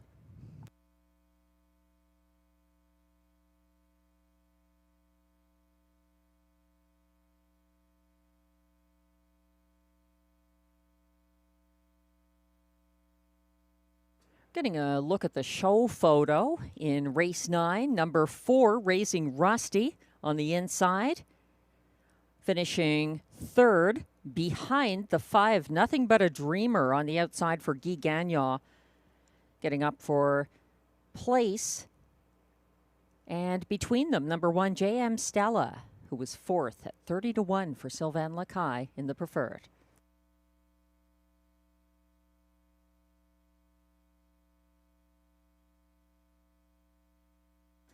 Prices are now posted for race 9. Number 3, Tyrone Bowtie, pays $3.90 to win. The $2.35 exactor returns $13.70. The same as the dollar triactor, the $3.54 try. The dollar superfecta, $3.541, pays $30.55.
The race 9 rundown is now displayed. Number 1, JM Stella, was fourth. 2, Pilot Air was fifth. 3, Tyrone Bowtie, a 4-5 winning favorite for Pascal Berube and Mike Armstrong. 4, Raising Rusty, third. 5, Nothing But a Dreamer, charging late for place. And 6, Day was sixth, getting parked out early. From the top down, your program should read 4, 5, 1, 3, 2, 6. The fractions 28 and 2, 57 and 3, 126 flat, and 155 and 3. The latest victory for Tyrone Bowtie, win number 12 of the year.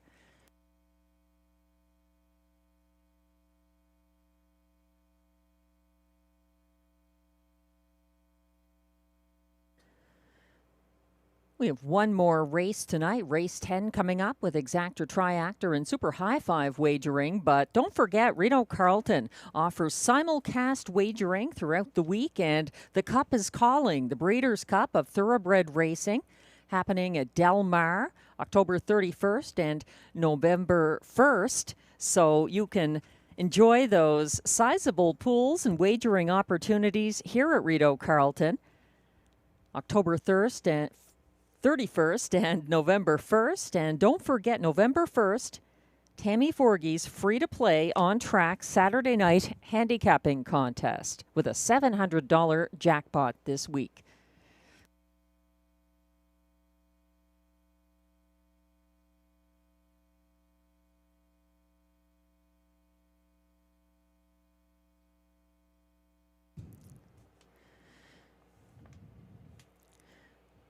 Race 10 has been scratched down to 8 horses. Number 3, Acapulco Sunburn, is a judge's scratch. Glenn and I both have 4 horses given out, although race 10 is a high five race. That's because we each had the 3 Acapulco Sunburn in the ticket. So you'll have to figure out your own 5th horse if you want to use our selections here. Time to Dancing, the also eligible, does not draw in. Glenn is going with the 4 Vino Louis on top. Guy Gagnon having a good night, 3 wins so far, and this horse is a 5-time winner this season, Vino Louis. I'm using him 3rd in the ticket. I think No Sport, pun intended, looks very, very good coming in. With some class relief here for Mike Armstrong and Pascal Berube, who teamed up for the preferred victory with Tyrone Bowtie in race 9 as well. I like the 1 Surratt Hanover as a possible upset contender here. Glenn is using No Sport, pun intended, in the place spot, but that's where I have Surratt Hanover, a 2-time upset winner from the rail at this track, October 1st and 5th at 7-1 and 11-1 for driver Pascal Berube, now aboard No Sport, pun intended. But William Waugh, I think he could get the job done as well. Good post for Surratt Hanover.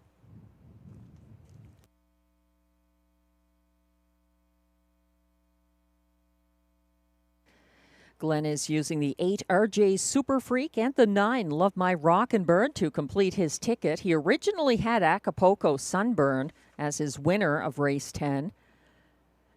I'm completing my ticket with the 4 Vino Louis and the 9 Love My Rockin' Bird. I had Acapulco Sunburn originally to show in my high 5, top 5 for race 10.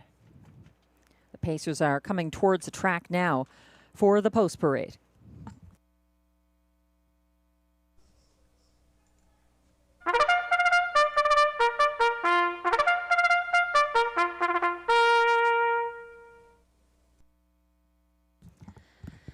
As John McMillan would say, it's time for the Robbie D'Alessandro pace. It's our nightcap at Rideau Carleton, race 10. For non-winners of $900 per start in their last 10 races, or in 2025, the purse $7,500. Scratch down to a field of 8.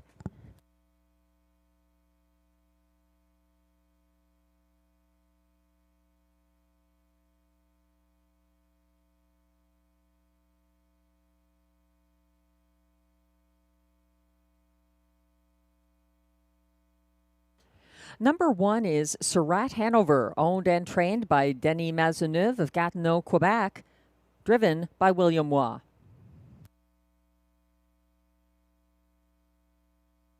Two is well worth the wait, adding Lasix and racing for owners Catherine and Lauren Scott of Brinston, Ontario, trained and driven by Brian Scott. 3, Acapulco Sunburn is a judge's scratch. 4 is Vino Louis, the current even money favorite, racing for owner Gestion Louis La Tulipe Incorporé, San Ferréol-les-Neiges, Quebec, trained and driven by Guy Gagnon. 5 is No Sport, pun intended, owned by Lee Cullen of Ottawa and Lloyd Howley of Cars, Ontario, trained by Mike Armstrong, driven by Pascal Berube. 6 is Curious Cortez, owned by Pierre-Marc Longpré Also his trainer of Lourdes de Joliette, Quebec, Melanie Plourde drives.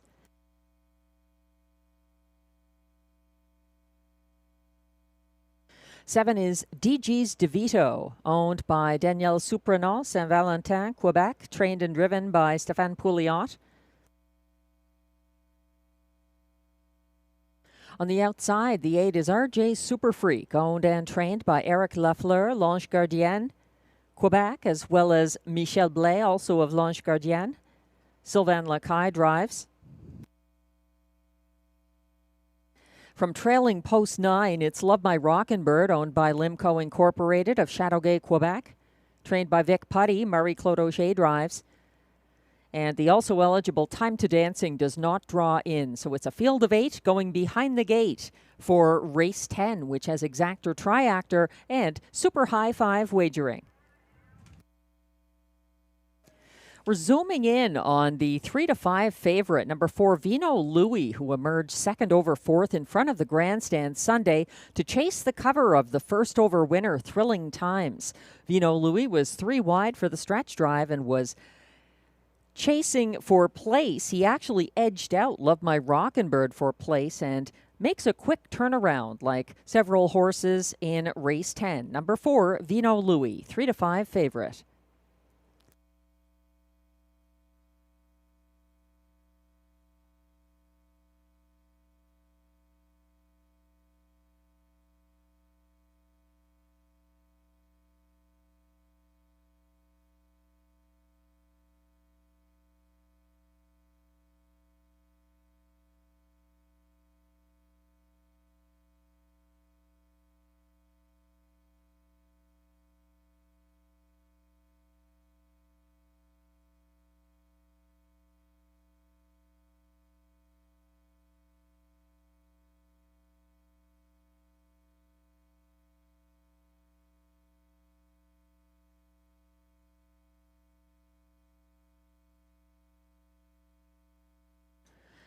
Just chatting with the AGCO judges about some of the changes in race 10. Number 1, Surratt Hanover has returned to the paddock for an equipment repair.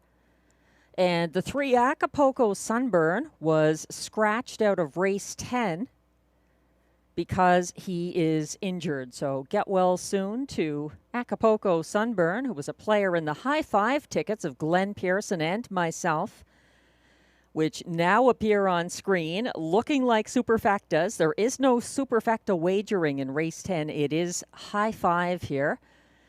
Glenn liking the 4 to 5 favorite, Vino Louis.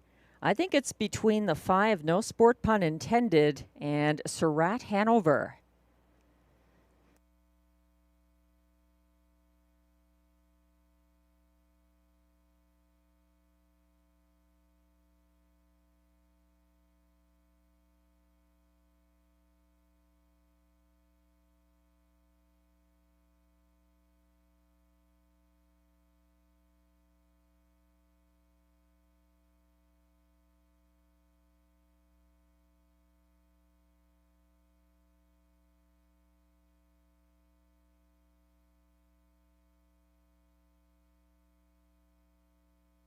Surratt Hanover now moving past the grandstand for driver William Waugh. He's back from the paddock.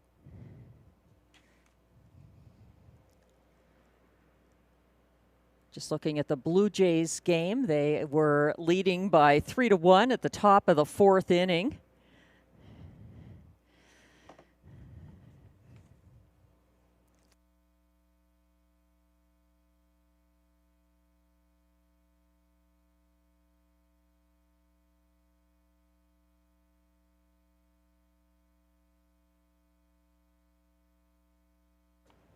Starter has called the field for race 10. This is our last of the night. Let's make it count. Good luck to everyone playing along, and hope you can join us again on Sunday, 6:30 p.m. for more live racing from the nation's capital. The race 10 paces are lining up, led by the 1, Surratt Hanover for William Waugh. 2 is Well Worth the Wait for Brian Scott. 3, Acapulco Sunburn is the judge's scratch injured. 4, Vino Louis for Guy Gagnon is the 4 to 5 favorite. 5, No Sport, pun intended, Pascal Berube. 6, Curious Cortez, Melanie Plourde. 7, DG's DeVito, Stéphane Pouliot. 8, RJ's Super Freak on the outside for Sylvain Lacaille, and the trailer is 9, Love My Rockin' Bird for Marie-Claude Auger. The field is on the backstretch. Curious Cortez timing the gate. They're off and pacing and leaving well from the inside. Surratt Hanover getting away for driver William Waugh, and backing up into the pocket behind him, that's Love My Rockin' Bird inside of the backpedaling Well Worth the Wait, who now follows from third. Racing fourth, that's Vino Louis. First over to challenge early leader Surratt Hanover. Love My Rockin' Bird for Marie-Claude Auger is out there to circle him past the 27-2 opening panel, and we have a new leader now, Love My Rockin' Bird, shadowed by Surratt Hanover. First over, pressing on into third on the outside, Vino Louis, and following that cover, second over into fourth, No Sport, pun intended. Caught in now, fifth along the pylons, Well Worth the Wait. Third over from sixth, and following the cover of the favorite, that is RJ's Super Freak at the back of the field. Caught in second last, Curious Cortez, and trailing at the moment, but stepping out to come fourth over on the backstretch, DG's DeVito. 56-1 to the half, and serious pressure being applied to Love My Rockin' Bird by the favorite, Vino Louis, pressing the pace. First over in second. From third along the pylon, Surratt Hanover, and gearing up. Second over from fourth. He's tipping 3 wide now. That's No Sport, pun intended, for Pascal Berube. They went by 3/4 in 125 flat, and still up front, Love My Rockin' Bird could be hard to reel in here, but they're coming after him late down the center of the track. No Sport, pun intended, and Vino Louis. Surratt Hanover gapping on the inside. Surratt Hanover out of it. Love My Rockin' Bird gets it over Vino Louis. No Sport, pun intended. RJ's Super Freak may have been up for fourth, 154-4.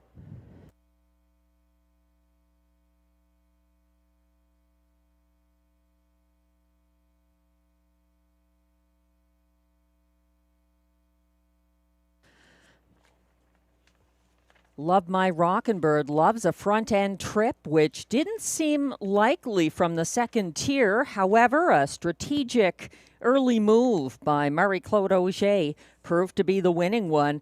Love My Rockin' Bird managing to hold on at the wire over Vino Louis, and No Sport, pun intended, in this 154-4 mile.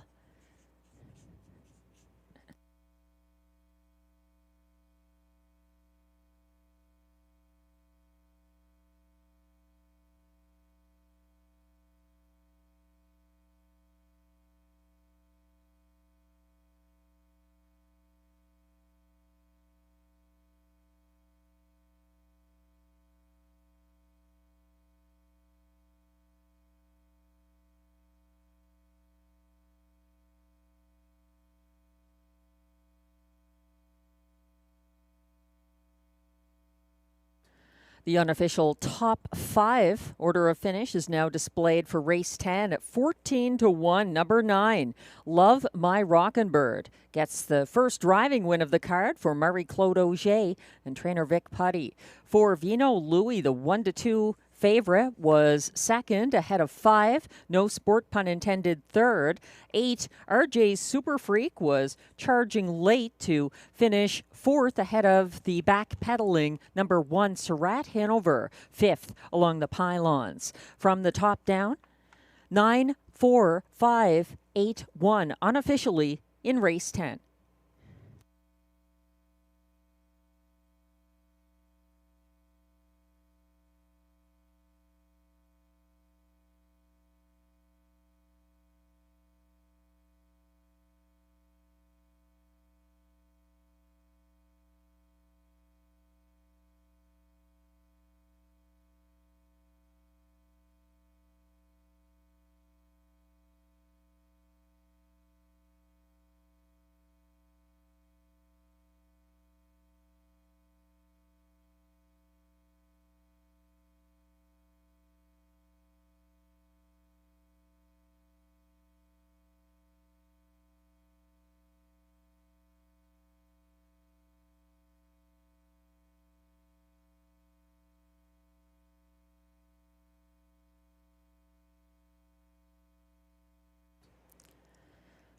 Great price on the 9. Love My Rockin' Bird if you had him. 14-1 winner in race 10.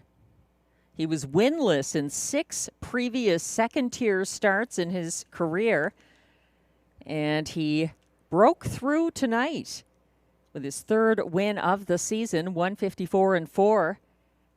Now coming back to the Rideau Carleton winner's circle, the unofficial race 10 winner, number 9, Love My Rockin' Bird. An 8-year-old bay gelding by Mystery Chase out of Kill a Rocking Bird, owned by Limco Incorporated of Chateauguay, Quebec. Bred by James Rhodes of High River, Alberta. Trained by Vic Putty. And driven to the win by Marie-Claude Auger. Congratulations, Love My Rockin' Bird, the official race 10 winner, 14-1.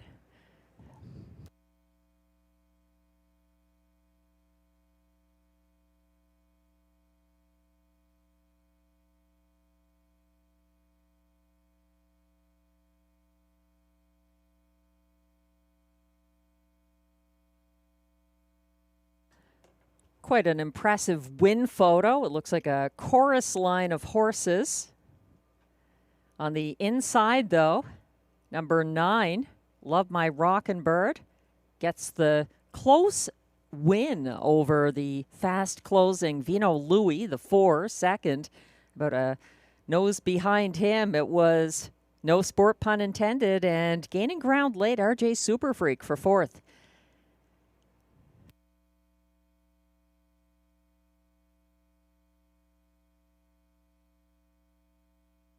Prices are now posted for race 10, where number 9, Love My Rockin' Bird, returns $31.40 to win.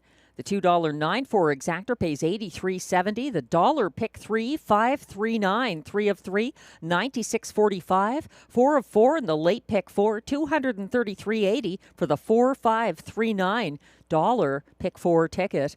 The pick 5 was hit, 5 of 5 for $1. $1,170.10 for the 4-4-5-3-9 pick 5.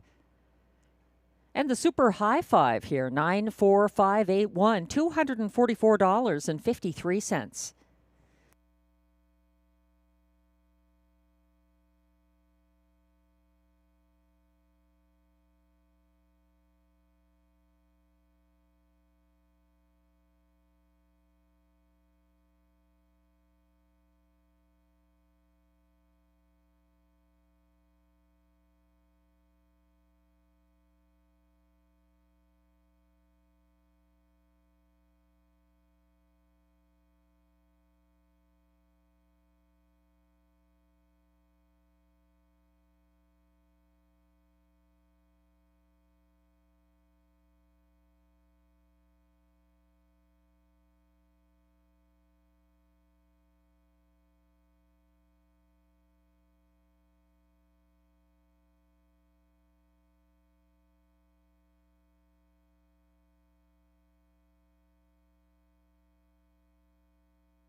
The race 10 rundown is now displayed. 1, Surratt Hanover was 5th. 2, Well Worth the Wait, 7th. 3, Acapulco Sunburn was a judge's scratch, injured. 4, Vino Louis was second as beaten 1-2 favorite. 5, No Sport Pun Intended third. 6, Curious Cortez was sixth. 7th, DG's DeVito was 8th. 8, RJ's Super Freak closed for 4th. And 9, Love My Rockin' Bird got his first ever win from the second tier for driver Marie-Claude Auger's first driving win of the night. From the top down, your program should read 5-7 scratch 2-3 6-8-4-1. The fractions 27 and 2, 56 and 1, 125 flat, 154 and 4. Love My Rockin' Bird.